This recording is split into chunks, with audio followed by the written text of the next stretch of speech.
ಹಾಗೂ ಇನ್ನೆರಡು ದಿವಸಗಳ ಈ ಉಪನ್ಯಾಸ ಮಾಲೆಯನ್ನು ಆಗಮಾಡಿಸಿಕೊಟ್ಟಿರುವಂತಹ ಆದರಣೀಯರಾದ ಮೋಕ್ಷಗುಂಡಂ ಚಂದ್ರಶೇಖರ್ ಅವರ ಕುಟುಂಬಕ್ಕೆ, ಅವರಿಗೆ, ಸಂಸ್ಥೆಗೆ ನನ್ನ ಕೃತಜ್ಞತೆಗಳು. ವಿಷಯ ಒಂದು ಸ್ವಲ್ಪ ಸಂಕೀರ್ಣವಾದದ್ದು, ಅನೇಕ ಅಂಶಗಳನ್ನು ಒಳಗೊಳ್ಳುವಂಥದ್ದು. ನನ್ನ ಗೆಳೆಯರು ಮೊನ್ನೆ ಯಾರೋ ಹೇಳ್ತಾ ಇದ್ದರು, ಮಾಮೂಲಾಗಿ ನಿಮಗೆ ಕೊಟ್ಬಿಟ್ರೇ ಎಲ್ಲೆಲ್ಲೋ ಕಾಡು ಮೇಯ್ತೀರಾ, ಈ ಥರದ ವಿಷಯನ ಕೊಟ್ಬಿಟ್ಟ ಮೇಲೆ ಗತಿ ಏನು ನಮ್ಮದು ಅಂತ ಹೇಳಿಬಿಟ್ಟು. ಭಾರತೀಯ ಸಂಸ್ಕೃತಿಯಲ್ಲಿ ಶಾಸ್ತ್ರ, ಪುರಾಣ, ಕಲೆ, ದರ್ಶನ ಅಂತ ಇದನ್ನು ಯಾತಕ್ಕೆ ಇಷ್ಟು ವಿಸ್ತಾರವಾಗಿ ಇಟ್ಕೊಂಡೆ ಅಂತಂದರೆ, ಎಷ್ಟೋ ಇವುಗಳಿಗೆ ಸಂಬಂಧಪಟ್ಟಂತೆ ನಮ್ಮಲ್ಲಿ ಪ್ರಶ್ನೆಗಳು ಇರುತ್ತವೆ. ಆ ಪ್ರಶ್ನೆಗಳಿಗೆ ಕೂಡಿದ ಮಟ್ಟಿಗೆ ಉತ್ತರವನ್ನು ಕೊಡಬೇಕಾದೀತು. ಶಾಸ್ತ್ರ ಬಹುಮುಖಿಯಾದದ್ದು, ಪುರಾಣ ವಿಸ್ತಾರವಾದದ್ದು, ಕಲೆ ಬಹಳ ವೈವಿಧ್ಯಗಳನ್ನು ಒಳಗೊಂಡಂಥದ್ದು, ದರ್ಶನಶಾಸ್ತ್ರಗಳಲ್ಲಿ ಇನ್ನೂ ಅನೇಕ ಪ್ರಭೇದಗಳೆಲ್ಲ ಇರುವಂಥವು. ಇವುಗಳೆಲ್ಲದರ ಹಿನ್ನೆಲೆಯಲ್ಲಿ ಭಾರತೀಯ ಸಂಸ್ಕೃತಿಯ ಬಗ್ಗೆ ನಮಗಿರುವ ಎಷ್ಟೋ ಪ್ರಶ್ನೆಗಳನ್ನು ಹೇಗೆ ನಾವು ಉತ್ತರಿಸುವುದು, ಅದನ್ನು ತಿಳ್ಕೊಳ್ಳದೆ ನಾವು ಏನನ್ನೂ ಮಾಡೋದಕ್ಕಾಗೋಲ್ಲ. ಆದರೆ ಪೂರ್ಣವಾಗಿ ತಿಳ್ಕೊಳ್ಳೋದಕ್ಕೆ ಒಂದು ಜನ್ಮ ಸಾಕಾಗೋಲ್ಲ. ಅನೇಕರಿಗೆ ಪ್ರಾಥಮಿಕವಾದಂಥ ರೂಡಿಮೆಂಟ್ರಿ ಕ್ವಶನ್ಸ್ ಅಂತ ಏನು ಹೇಳ್ತೀವಿ ಅವು ಇರುತ್ತವೆ. ಜೊತೆಗೆ ಅವುಗಳನ್ನು ಸ್ಪಷ್ಟ ಮಾಡಿಕೊಳ್ಳದೆ ಮುಂದೆ ಹೋಗೋದಕ್ಕೆ ಆಗೋಲ್ವಲ್ಲ ಅನ್ನೋ ಕಳವಳ. ಆದರೆ ಅವುಗಳನ್ನು ಅನುಸಂಧಾನ ಮಾಡದೆ ಪ್ರಶ್ನೆಗೆ ಉತ್ತರ ತಿಳ್ಕೊಳ್ಳೋಕ್ಕೂ ಸಾಧ್ಯ ಇಲ್ಲ. ಈ ಅನಿವಾರ್ಯತೆಯಲ್ಲಿ ಬಹಳ ವಿಫಲತೆ ಬರುತ್ತೆ, ಕಾತರತೆ ಉಂಟಾಗುತ್ತೆ. ಅದರಿಂದಾಗಿ ಇವುಗಳ ಬಗೆಗೆ ಬೇಸಿಕ್ಸ್ ಅಂತ ಏನಿವೆ ಅವುಗಳನ್ನು ತಿಳಿದುಕೊಳ್ಬೇಕು ಅಂತ. ಇನ್ನೊಂದು, ಇದೇ ತಿಂಗಳಿನಲ್ಲಿ ಮುಂದೆ ಶ್ರೀಮತಿ ಮತ್ತು ಶ್ರೀ ಜಗದೀಶ್ ಮಯ್ಯ ಅವರ ಒಂದು ಆಯೋಜನೆಯ ಷೋಡಶ ಸಂಸ್ಕಾರಗಳ ಬಗ್ಗೆ ಒಂದಷ್ಟು ದಿವಸದ ಭಾಷಣ ಉಂಟು. ಅಲ್ಲಿ ಈ 16 ಸಂಸ್ಕಾರಗಳು ಮುಖ್ಯವಾಗಿರುವಂಥದ್ದು ಹೇಳೋದಕ್ಕೂ ಒಂದು ಸ್ವಲ್ಪ ಪೀಠಿಕೆಯ ರೂಪದಲ್ಲೂ ಇದಾದೀತು ಅಂತ. ಆಮೇಲೆ ಇನ್ನು ಎಷ್ಟೆಷ್ಟೋ ಜನಕ್ಕೆ ಎಷ್ಟೆಷ್ಟೋ ವಿಧವಾಗಿ ಪ್ರಶ್ನೆಗಳಿರ್ತವೆ. ಆಯೋಜಕರು ನನ್ನ ಕೇಳಿದ್ರು, ಪ್ರಾಯೋಜನೆ ಮಾಡಿದಂಥವರು, ಉದಾಹರಣೆಗೆ ಗ್ರಹಣಗಳು, ಅವುಗಳಲ್ಲಿ ನಾವು ಸ್ನಾನ ಮಾಡಬೇಕೆ ಮಾಡಬಾರದೆ, ಅದು ಎಷ್ಟರ ಮಟ್ಟಿಗೆ ಏನು ಅನ್ನೋದು, ಈ ಥರದ್ದೆಲ್ಲ ಇವೆಲ್ಲ ಸಂಸ್ಕಾರ ಸಂಬಂಧಿಯಾಗಿ ಬರುವಂಥದ್ದು, ಕರ್ಮಕಾಂಡಿಗೆವಾದದ್ದು. ಮತ್ತು ಇವೆಲ್ಲ ಏನು ಹಿಂದೂಗಳಿಗೆ ಮಾತ್ರವಾ, ಅದರೊಳಗೆ ಬ್ರಾಹ್ಮಣರಿಗೆ ಮಾತ್ರವಾ, ಇನ್ಯಾರಿಗೂ ಇಲ್ವಾ, ಬೇರೆಯವರು ಮಾಡದೆ ನೆಮ್ಮದಿಯಾಗಿಲ್ವಾ, ಈ ಥರದ್ದು ಎಷ್ಟೆಷ್ಟೋ ಪ್ರಶ್ನೆ. ಯಾವುದು ಅಂಧವಿಶ್ವಾಸ, ಯಾವುದು ಕಂದಾಚಾರ, ಯಾವುದು ವೈಜ್ಞಾನಿಕ, ಇವೆಲ್ಲಕ್ಕೂ ಒಂದು ಮಟ್ಟದ ವರ್ಕಿಂಗ್ ಗೈಡೆನ್ಸ್ ಇಟ್ಕೊಳ್ಬೇಕು ಅಂತ. ಆದರೆ ಎಲ್ಲರಿಗೂ ಸಮರ್ಪಕವಾಗುವಂತೆ ಉತ್ತರ ಕೊಡೋದು ಅಸಾಧ್ಯ ಅಥವಾ ಕಷ್ಟ ಸಾಧ್ಯ. ನನ್ನ ಪಾಲಿಗಂತೂ ಅಸಾಧ್ಯ. ಎಷ್ಟೋ ಜನ ತಿಳಿದವರಿಗೂ ಇದು ಕಷ್ಟ ಸಾಧ್ಯವಾಗಬಹುದು. ಅದಕ್ಕೆ ಕಾರಣ ಪ್ರಶ್ನೆ ಕೇಳುವಂಥವರ ಹಿನ್ನೆಲೆ ಏನು ಅಂತ. ಎಷ್ಟೋ ಬಾರಿ ಪ್ರಶ್ನೆಗಳು ಬರುವಂಥದ್ದು ಮನುಷ್ಯ ಸಾಮಾನ್ಯನಾಗಿ ನನಗೆ ಬಂದದ್ದೇ, ಅಥವಾ ಭಾರತೀಯ ಸಾಮಾನ್ಯನಾಗಿ ಬಂದದ್ದೇ, ಅಥವಾ ಯಾವುದೋ ಒಂದು ಜಾತಿ ಸಾಮಾನ್ಯನಾಗಿ ಬಂದದ್ದೇ, ಅದರೊಳಗೆ ಉಪಪ್ರಭೇದಗಳಾಗಿ ಬಂದದ್ದೇ ಅಂತ. ಉದಾಹರಣೆಗೆ, ಯಾವ ದೇವರ ತೀರ್ಥವನ್ನು ಎಲ್ಲಿ ತೆಗೆದುಕೊಳ್ಳಬೇಕು ಅನ್ನುವ ಪ್ರಶ್ನೆ ಸ್ಮಾರ್ತರಿಗೆ ಬಂತೆ, ಮಾಧ್ವರಿಗೆ ಬಂತೆ. ಇದು ನಾನು ವಿದ್ಯಾಪೀಠದಲ್ಲಿ ಒಂದು ಬೋರ್ಡ್ ನೋಡಿದೆ, ನನಗೆ ದಾಕ್ಷಿಣ್ಯ ಕಾಡುವುದಿಲ್ಲ. ಮಾಧ್ವ ಸಿದ್ಧಾಂತದ ಪ್ರಕಾರವಾಗಿ ಅಲ್ಲಿ ಕೊಟ್ಟಂಥ ಉತ್ತರ ಒಂದು ಬೋರ್ಡ್ ಮೇಲೆ ಬರೆದಿತ್ತು, ಗಣಪತಿಯ ತೀರ್ಥವನ್ನು ಯಾರೂ ಸ್ವೀಕಾರ ಮಾಡಬಾರದು, ಅದನ್ನು ಭುಜಗಳ ಮೇಲೆ ಪ್ರೋಕ್ಷಣೆ ಮಾಡಿಕೊಳ್ಳಬೇಕು ಅಂತ ಹೇಳಿಬಿಟ್ಟು. ಶ್ರೀಹರಿಯ ತೀರ್ಥವನ್ನು ಮಾತ್ರ ಗಂಟಲ್ಲಿ ಹಾಕ್ಕೊಳ್ಬೇಕು ಅಂತೆಲ್ಲ ಹೇಳಿಬಿಟ್ಟಿದನುವೆ. ನನ್ನ ಬಹಳ ಆತ್ಮೀಯರಾದ ಸ್ನೇಹಿತರಿದ್ದಾರೆ, ತಿರುಪತಿಗೆ ಹೋಗಿದ್ದವರು, ಮಧ್ವ ಸಂಪ್ರದಾಯದವರು. ಪಾಪ ಅಲ್ಲಿ ದೇವರ ವಿಷ್ಣುವೇ ಆದರೂ ಕೂಡ ತೀರ್ಥ ಕೊಡುವಂಥವರು ವೈಖಾನಸ ಶ್ರೀ ವೈಷ್ಣವರು. ಹಾಗಾಗಿ ಅದನ್ನು ಗಂಟ್ಲೊಳಗೆ ಬಿಟ್ಕೊಳ್ಬೇಕೇ ಅಥವಾ ಇನ್ನೇನು ಮಾಡಬೇಕೆ ಅಂತ. ಆಮೇಲೆ ಮಧ್ಯ ಮಾರ್ಗವಾಗಿ ಅವರು ತಲೆ ಮೇಲೆ ಪ್ರೋಕ್ಷಣೆ ಮಾಡ್ಕೊಂಡು ಬಂದರು. ಬೇರೆಯವರು ಕೊಟ್ಟಿದ್ದು ಕುಡಿಬಾರದು, ಶ್ರೀಹರಿಯ ತೀರ್ಥ ಬಿಡಬಾರದು ಅಂತ. ಹೀಗಾಗಿ ನಾನು ಗೇಲಿಗಾಗಿ ಇದನ್ನು ಹೇಳ್ತಾ ಇಲ್ಲ, ಗಂಭೀರಾರ್ಥದಲ್ಲಿ ತೆಗೆದುಕೊಳ್ಬೇಕು. ಈಗ ಶ್ರದ್ಧಾಳುವಾದಂಥ ಒಬ್ಬರು ಮಾಧ್ವರಿಗೆ ಬಂದ ಪ್ರಶ್ನೆಗೆ ಇರುವ ಉತ್ತರವೇ ಬೇರೆ, ಶ್ರದ್ಧಾಳುವಾದ ಸ್ಮಾರ್ತರಿಗೆ ಬಂದದ್ದಕ್ಕೆ ಬೇರೆ, ಶ್ರದ್ಧಾಳುವಾದ ಮುಸ್ಲಿಮರಿಗೆ ಬಂದದ್ದು ಬೇರೆ, ಶ್ರದ್ಧಾಳುವಾದ ಕ್ರಿಶ್ಚಿಯನ್ರಿಗೆ ಬಂದದ್ದು ಬೇರೆ. ಇದರಿಂದ ಎಲ್ಲರಿಗೂ ಒಂದೇ ಉತ್ತರ ಅಂತ ಇಲ್ಲ. ಯಾರು ಯಾವ ರೀತಿಯಾದ ಉತ್ತರವನ್ನು ಪಡ್ಕೊಳ್ಳೋದಕ್ಕೆ ಬೇಕಾದ ಪೂರ್ವ ಭಿತ್ತಿ ಇಟ್ಟುಕೊಂಡಿದ್ದಾರೆ ಅದನ್ನು ನಾವು ನೋಡಬೇಕಾಗತ್ತೆ. ಹಾಗೆ ವಯಸ್ಸು ಮೊದಲಾದಂಥವು ಕೂಡ ಕೆಲಸ ಮಾಡುತ್ತವೆ, ಮನಸ್ಸು ಕೂಡ ಕೆಲಸ ಮಾಡುತ್ತವೆ. ಒಮ್ಮೆ ಒಂದು ಭಾಷಣ ಮಾಡ್ತಾ ಇದ್ದೆ ರಾಗಿಗುಡ್ಡದಲ್ಲಿ. ಅದಾದ ಮೇಲಿಂದ ಒಬ್ಬ ಯುವಕ ಬಂದು ಸರ್ ನಾನು ಆಂಜನೇಯನ ನೋಡಿದ್ದೆ, ನೀವು ನೋಡುವಷ್ಟೇ, ನಿಮ್ಮನ್ನು ನೋಡುವಷ್ಟೇ ಕಾಂಕ್ರೀಟಾಗಿ ನೋಡಿದೆ ಅಂತ. ನನ್ನ ಪಕ್ಕ ನಿಂತ್ಕೊಂಡ ಸೂರ್ಯಪ್ರಕಾಶ, ಏನೋ ಸರ್ ನಿಮ್ಮನ್ನು ಇದುವರೆಗೂ ಮನುಷ್ಯರಂಗೆ ಕಂಡವರಿದ್ದಾರೆ, ಮಂಗನಂಗೆ ಕಂಡಿದ್ದಿಲ್ಲ, ಏನಾಯಿತು ನಿಮ್ಮ ಗತಿ ಅಂತಂತ ಕೇಳ್ದ. ಆ ಮುಗ್ಧನಾದ ತರುಣನಿಗೆ ನಾನು ಏನು ಉತ್ತರ ಕೊಡಬೇಕು? ಆಯ್ತಪ್ಪ, ನಿಮಗೆ ಕಂಡಿದ್ದು ನೀವು ಹೇಳಬೇಕು, ನನಗೆ ಕಾಣಿಸಿಲ್ಲ, ಆಂಜನೇಯನೂ ಕಾಣಿಸಿಲ್ಲ, ಗರುಡನೂ ಕಾಣಿಸಿಲ್ಲ, ರಾಮನೂ ಕಾಣಿಸಿಲ್ಲ, ಕೃಷ್ಣನೂ ಕಾಣಿಸಿಲ್ಲ, ನಾನು ಏನು ಹೇಳಬೇಕು ಅಂತ ಕೇಳಿದೆ. ಅಂದರೆ ಈ ರೀತಿಯಾದ ಪ್ರಶ್ನೆಗಳು ಬಂದಾಗ ಅವರಿಗೆ ಎಷ್ಟೋ ಬಾರಿ ನಾನು ಹೇಳುವುದು, ನಾವು ಉತ್ತರವನ್ನು ಬಯಸ್ತಾ ಇಲ್ಲ, ನಮಗೀಗಾಗಲೇ ಯಾವುದೋ ಒಂದು ಗೊತ್ತಿರುವ ಉತ್ತರಕ್ಕೆ ಸಮರ್ಥನೆಯನ್ನು ಬಯಸ್ತಾ ಇದ್ದೀವಿ ಅಷ್ಟೇ. Many times we want to reconfirm or confirm our own thoughts or most of the times beliefs. ಅದು ಸರಿಯಾಯಿತು ಅಂದರೆ ಸಮಾಧಾನ. ಆದರೆ ಎಲ್ಲ ನಂಬಿಕೆಗಳು ಸಮಾನವಾಗಿ ಸಾಪೇಕ್ಷ, ರಿಲೇಟಿವ್, ಅಬ್ಸಲ್ಯೂಟ್ ಅಲ್ಲ. ಎಲ್ಲ ನಂಬಿಕೆಗಳು ಅಷ್ಟೇ. ನಾವು ಇಂಥ ತಂದೆ ತಾಯಿಗಳಿಗೆ ಮಕ್ಕಳು ಅನ್ನೋದ್ರಿಂದ ಮೊದಲುಗೊಂಡು ಎಲ್ಲವೂ ಕೂಡ ಸಮಾನವಾಗಿ ಸಾಪೇಕ್ಷವಾದ್ದರಿಂದ ಎಲ್ಲ ನಂಬಿಕೆಗಳಿಗೂ ಕೂಡ ಅನುಭವದ ದಾರ್ಶನಿಕವಾದ ಹಿನ್ನೆಲೆಯಲ್ಲಿ ವಜ್ರಾಘಾತ ಆಗದೆ ಹೋಗುವಂಥದ್ದಲ್ಲ. ಇದು ನಾನು ಕಂಡುಕೊಂಡು ಸತ್ಯ, ನಮ್ಮ ಪರಂಪರೆಯಲ್ಲಿ ಎಷ್ಟೋ ಜನ ಕಾಣಬಹುದಾದ ಸತ್ಯ. ಅದರಿಂದ ನಾವು ನಮ್ಮ ನಂಬಿಕೆಗಳನ್ನು ಗಟ್ಟಿ ಮಾಡಿಕೊಳ್ಳೋದಕ್ಕಿಂತ ಹೆಚ್ಚಾಗಿ ನಮ್ಮ ನಂಬಿಕೆಗಳನ್ನು ಹುಡುಕಿಕೊಂಡು ಅವುಗಳು ಎಲ್ಲಿ ನಿಲ್ಲುತ್ತವೆ ಅಂತ ನೋಡ್ಕೊಳ್ಳೋದು ಮೇಲು. ತಪ್ಪಲ್ಲ, ಒಂದು ನಂಬಿಕೆ ಒಂದು ಹಂತದಲ್ಲಿ ನಿಲ್ಲುವುದು ದೋಷ ಅಲ್ಲ. ಆದರೆ ಅಲ್ಲಿ ನಿಂತ ನಂಬಿಕೆ ನಮಗೆ ಎಷ್ಟು ಪಾಸಿಟಿವ್ ಆಗಿ, ಧನಾತ್ಮಕವಾಗಿ, ಪ್ರಯೋಜನಾತ್ಮಕವಾಗಿ ಏನು ಕೊಡ್ತು ಅನ್ನುವಂಥದ್ದು ಮುಖ್ಯ ಅಷ್ಟೇ. ಹೀಗಾಗಿ ನಾವು ನಮ್ಮ ನಂಬಿಕೆಗಳನ್ನು ಬಿಡಬೇಕು ಅಂತಲೂ ಅರ್ಥ ಅಲ್ಲ, ಅದನ್ನೆಲ್ಲ ಒಟ್ಟಾರೆ ತಿಪ್ಪೆಗೆ ಹಾಕಬೇಕು ಅಂತಲೂ ಅಲ್ಲ. ಅದರಿಂದ ಆದ ಪ್ರಯೋಜನ ಏನು, ಅದು ನಮ್ಮಲ್ಲಿ ಶಮದಮಾದಿ ಸಂಸ್ಕಾರಗಳನ್ನು ಎಷ್ಟು ಉಂಟು ಮಾಡ್ತು, ಈ ದೃಷ್ಟಿಯಿಂದ ನೋಡೋದು ಉತ್ತಮ ಅಂತ ನನಗನ್ಸುತ್ತೆ. ಹಾಗಾಗಿ ನಾನು ಯಾರಿಗೆ ಯಾವುದೇ ಒಂದು ಸಂದೇಹ ಬಂದು ಕೇಳಿದಾಗಲೂ ನನ್ನಲ್ಲಿ ಕೊಡುವ ಉತ್ತರ ಈ ನಿಟ್ಟಿನಿಂದ ಆಗಿರುತ್ತೆ.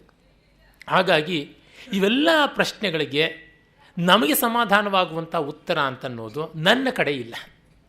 ಅದನ್ನು ಮೊದಲಿಗೆ ನಾನು ಹೇಳ್ತಾ ಇದ್ದೀನಿ. ನಿಮಗೆ ಕಳೆದ ಬಾರಿ ಕೂಡ ವಿವೇಕ ಚೂಡಾಮಣಿಯ ಭಾಷಣದಲ್ಲಿ ಹೇಳಿದೆ, ಬರೆದುಕೊಂಡು ಮೊದಲೇ ಯೋಚನೆ ಮಾಡಿ ತಂದು ಕೊಡಬಹುದು, ಆ ರೀತಿಯಾದ ಪ್ರಶ್ನೆಗಳಿಗೆ ಉತ್ತರ ಕೊಡುವ ಪ್ರಯತ್ನವನ್ನು ಮಾಡಬಹುದು ಅಂತ ಹೇಳ್ಬಿಟ್ಟು ಆಯಾ ಚೌಕಟ್ಟಿನಲ್ಲಿ ಏನೇನು ಉತ್ತರ ಸಿಕ್ಕಿತು ಅಂತ ನೋಡುವುದು. ಜೊತೆಗೆ ಈ ಎಲ್ಲ ಪ್ರಶ್ನಾ ವಿಭಾಗಗಳು ಯಾವುದಿವೆ ಅವುಗಳಿಗೆ ಸಂಬಂಧಪಟ್ಟಂಥ ಮೂಲಭೂತವಾದ ಒಂದಿಷ್ಟು ತಿಳುವಳಿಕೆ ನಮಗೆ ಉಂಟಾಗಬೇಕು ಅಂತ ಈ ಪೃಷ್ಠಭೂಮಿಯ ಮೇಲೆ ನಮ್ಮ ಮಾತುಗಳನ್ನು ಮುಂದುವರಿಸೋಣ. ಮೊದಲಿಗೆ ಭಾರತೀಯ ಸಂಸ್ಕೃತಿ ಅಂತಂದರೆ ಏನು ಅಂತ ನೋಡುವ ಕೆಲಸ. ಸಂಕ್ಷೇಪದಲ್ಲಿ ಹೇಳುವುದಿದ್ದರೆ ಸಂಸ್ಕೃತಿ ಅಂತನ್ನೋದನ್ನು ಏನು ಅಂತ ಮೊದಲು ತಿಳ್ಕೊಳ್ಬೇಕು. ಸಂಸ್ಕೃತಿ ಆಮೇಲೆ ಭಾರತೀಯ, ಅಥವಾ ಭಾರತೀಯ ಆಮೇಲೆ ಸಂಸ್ಕೃತಿ. ಮೊದಲಿಗೆ ಸಂಸ್ಕೃತಿ ಸಾಮಾನ್ಯವನ್ನು ತಿಳ್ಕೊಳ್ಳೋಣ. ಸಂಸ್ಕೃತಿ ಅನ್ನೋದು ನಾಗರಿಕತೆಗಿಂತ ಯಾವ ರೀತಿ ಭಿನ್ನ ಅನ್ನೋದು ತಿಳ್ಕೊಂಡ್ರೆ ಮೇಲು. ಎಷ್ಟೋ ಬಾರಿ ಒಂದು ಪದ ತಿಳ್ಕೊಳ್ಳೋದಕ್ಕೆ ಇನ್ನೊಂದು ಪದ ತಿಳ್ಕೊಳ್ಬೇಕಾಗತ್ತೆ. ಹಿರಿಯಣ್ಣನವರು ಹೇಳ್ತಾರೆ, to know value we should better know what is a fact ಅಂತ. ಹಾಗಾಗಿ ಸಂಸ್ಕೃತಿ ತಿಳ್ಕೊಳ್ಳೋದಕ್ಕೆ ಮುಂಚೆ ನಾಗರಿಕತೆ ಏನು ಅಂತ ತಿಳ್ಕೊಳ್ಳೋಣ. ನಾಗರಿಕತೆಯನ್ನು ತಿಳ್ಕೊಳ್ಳೋದು ಅಂತಂದರೆ ಯಾವುದು ಭೌತಿಕವಾದ ಬೆಳವಣಿಗೆಯೋ ಅದು ನಾಗರಿಕತೆ, ಯಾವುದು ಭಾವನಾತ್ಮಕವಾದ ಆಧ್ಯಾತ್ಮಿಕವಾದ ಬೆಳವಣಿಗೆಯೋ ಅದು ಸಂಸ್ಕೃತಿ ಅಂತ. That which is more materialistic is civilisation, while more spiritual is culture ಅಂತ ಹೇಳ್ಬೋದು. ಅದರಿಂದಲೇ ನಾಗರಿಕತೆಗಳಲ್ಲಿ ಅಳತೆ ಮಾಡೋದು ಬಹಳ ಸುಲಭ. ಈಗ ಅಮೆರಿಕದ ನಾಗರಿಕತೆ ನಾವು ಇನ್ಯಾವುದೋ ಒಂದು ಆಫ್ರಿಕಾದ ಬುಡಕಟ್ಟಿನ ನಾಗರಿಕತೆಗಿಂತ ಮುಂದುವರೆದಿದೆ ಅಂತ ಹೇಳ್ಬೋದು. ಆದರೆ ಅಮೆರಿಕದ ಸಂಸ್ಕೃತಿ ಇನ್ಯಾವುದೋ ಒಂದು ಸಂಸ್ಕೃತಿಗಿಂತ ಮುಂದುವರೆದಿದೆ ಅಂತ ಹೇಳೋದು ಬಹಳ ಕಷ್ಟ. ಏಕೆಂದರೆ ನನ್ನ ಎತ್ತರ 5 ಅಡಿ 8 ಅಂಗುಲ ಅಂತ ಅಳತೆ ಪಟ್ಟಿ ಅಂತ ಹೇಳ್ಬೋದು. ತಪ್ಪಿದ್ದರೆ ಅಳತೆ ಪಟ್ಟಿ ಇದು ಅಂತ. ಅಳತೆ ಪಟ್ಟಿ ಇದನ್ನು ಎಲ್ಲರೂ ಒಪ್ಪಿದ್ದಾರೆ ಅನ್ನೋದ್ರ ಮೇಲೆ ನಡೆಯುವಂಥದ್ದು. ಹಾಗಲ್ಲದೆ ನಾನು ಒಳ್ಳೆಯವನು ಅಂತ ಹೇಳೋದಿದ್ದರೆ 10 ಜನ 100 ತರಹದ ಅಭಿಪ್ರಾಯವನ್ನು ಕೊಡ್ತಾರೆ.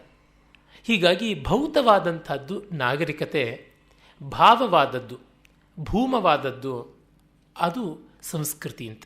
ಅಂದರೆ ಸಂಸ್ಕೃತಿ ಅನ್ನೋದ್ರೊಳಗೇನೆ ಅಧ್ಯಾತ್ಮ ಸ್ಪರ್ಶ ಇದೆ.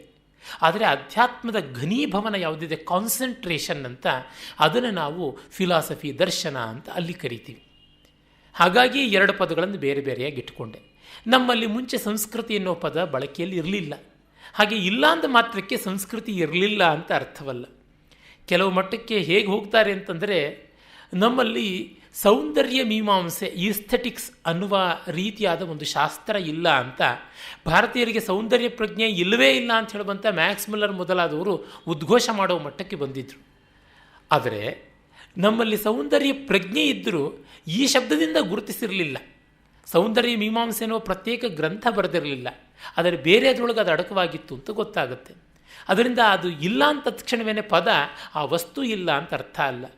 ಈಗ ಉದಾಹರಣೆಗೆ ಯಾವುದೋ ಒಂದು ಭಾಷೆಯಲ್ಲಿ, ಇಂಗ್ಲೀಷ್ ಭಾಷೆಯಲ್ಲೇ ನೋಡೋಣ, ಅಕ್ಕ ತಂಗಿ ಅನ್ನುವಂಥ ಪದಗಳು ಇಲ್ಲ. ಅದರಿಂದ ಅವ್ರಿಗೆ ಅಕ್ಕನೂ ಇಲ್ಲ, ತಮ್ಮನೂ ಇಲ್ಲ, ತಂಗಿನೂ ಇಲ್ಲ, ಅಣ್ಣನೂ ಇಲ್ಲ, ಬ್ರದರು ಸಿಸ್ಟರ್ ಅಷ್ಟೇ ಇರುವಂಥದ್ದು ಅಂತಂದರೆ ಹಿರಿಯ ಸೋದರ, ಕಿರಿಯ ಸೋದರ, ಹಿರಿಯ ಸೋದರಿ, ಕಿರಿಯ ಸೋದರಿ ಅಂತ ಅದು ಮಾತ್ರ ಇದೆ ಅಂತಂದರೆ ಅವರ ಒಂದು ಬದುಕು ಬೆಳವಣಿಗೆಗೆ ತಕ್ಕಂತೆ ರೂಪಿಸಿಕೊಳ್ತಾರೆ.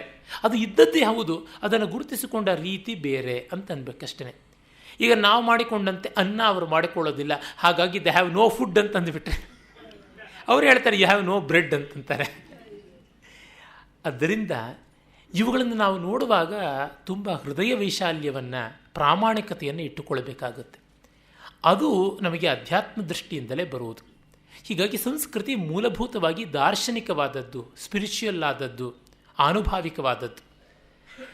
ಅಳಿತಕ್ಕೆ ಬಾಹ್ಯ ಸಾಧನಗಳಲ್ಲ, ಅಂತರಂಗದ ಸಂವೇದನೆಯೇ ಸಾಧನವಾದದ್ದು. ಅದರಿಂದ culture is rich or a culture is poor ಅಂತ ಹೇಳೋದು ತುಂಬ ಸಾಹಸದ ಮಾತು, ಬಹಳ ಸಾಹಸದ ಮಾತು. ಇದಿರಲಿ.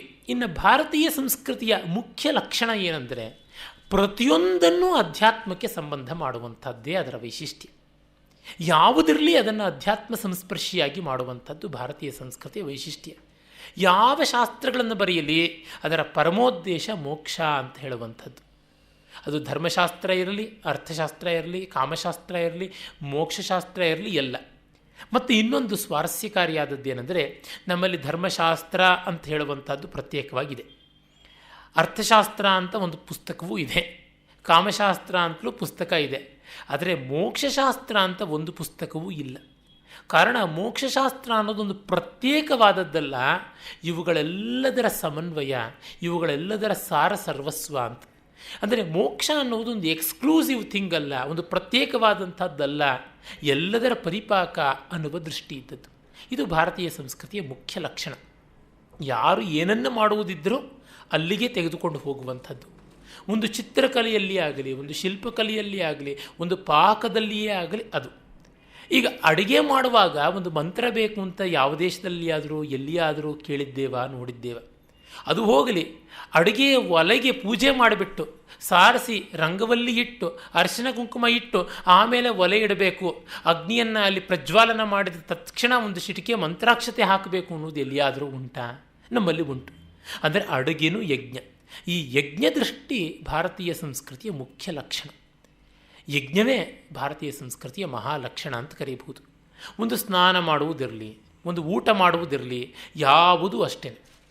ಒಂದು ಊಟದಲ್ಲಿ ಕೂಡ ನಾವು ಎಷ್ಟು ವಿಸ್ತಾರವಾಗಿ ನೋಡ್ತೀವಿ.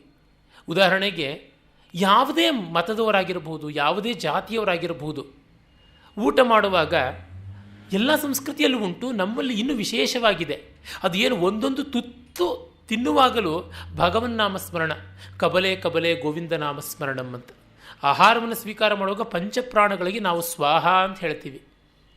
ಶಾಸ್ತ್ರದಲ್ಲಿ ಬರುತ್ತೆ, ದೇವತೆಗಳಿಗೆ ಆಹುತಿ ಕೊಡುವಾಗ ಸ್ವಾಹಾಕಾರ, ಪಿತೃಗಳಿಗೆ ಆಹುತಿ ಕೊಡುವಾಗ ಸ್ವಧಾಕಾರ, ಮಾನವರಿಗೆ ಆಹುತಿ ಕೊಡುವಾಗ ಅಥವಾ ಋಷಿಗಳಿಗೆ ಕೊಡುವಾಗ ಹಂತ ಅಂತ 3 ವಿಧವಾಗಿ ಹೇಳಬೇಕು ಅಂತ, ಸ್ವಾಹ, ಸ್ವಧ, ಹಂತ ಅಂತ.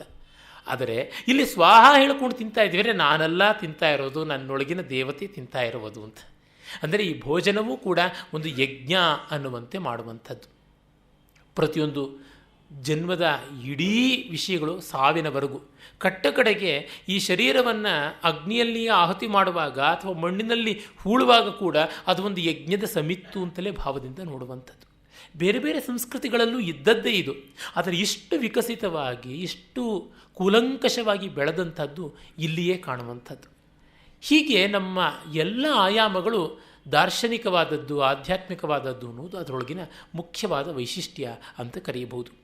ನನ್ನ ಗೆಳೆಯ ಸೂರ್ಯಪ್ರಕಾಶ ಒಮ್ಮೆ ಭಾರತೀಯ ಸಂಸ್ಕೃತಿಯ ಮುಖ್ಯಾಂಗಗಳು ಅಂತ ಹೇಳಿ ಲಿಸ್ಟ್ ಮಾಡಿದ್ದೇನಿದೆ ಅದನ್ನು ನಿಮ್ಮ ಮುಂದೆ ಹೇಳಿದ್ರೆ ಆಗುತ್ತೆ. ಭಾರತೀಯ ಸಂಸ್ಕೃತಿಯ ಮುಖ್ಯ ಲಕ್ಷಣ ಯಾವುದು ಅಂತಂದರೆ ಪುರುಷಾರ್ಥ ಕೇಂದ್ರೀಕೃತತೆ, ಧರ್ಮ ಅರ್ಥ ಕಾಮ ಮೋಕ್ಷ ಅಂತ ಅದರೊಳಗೆ ಕೇಂದ್ರೀಕರಿಸಿರುವಂಥದ್ದು, ಸೌಂದರ್ಯ ಪ್ರಜ್ಞೆ ಮತ್ತು ಅಪೌರುಷೇಯತ್ವ ಅಂತ.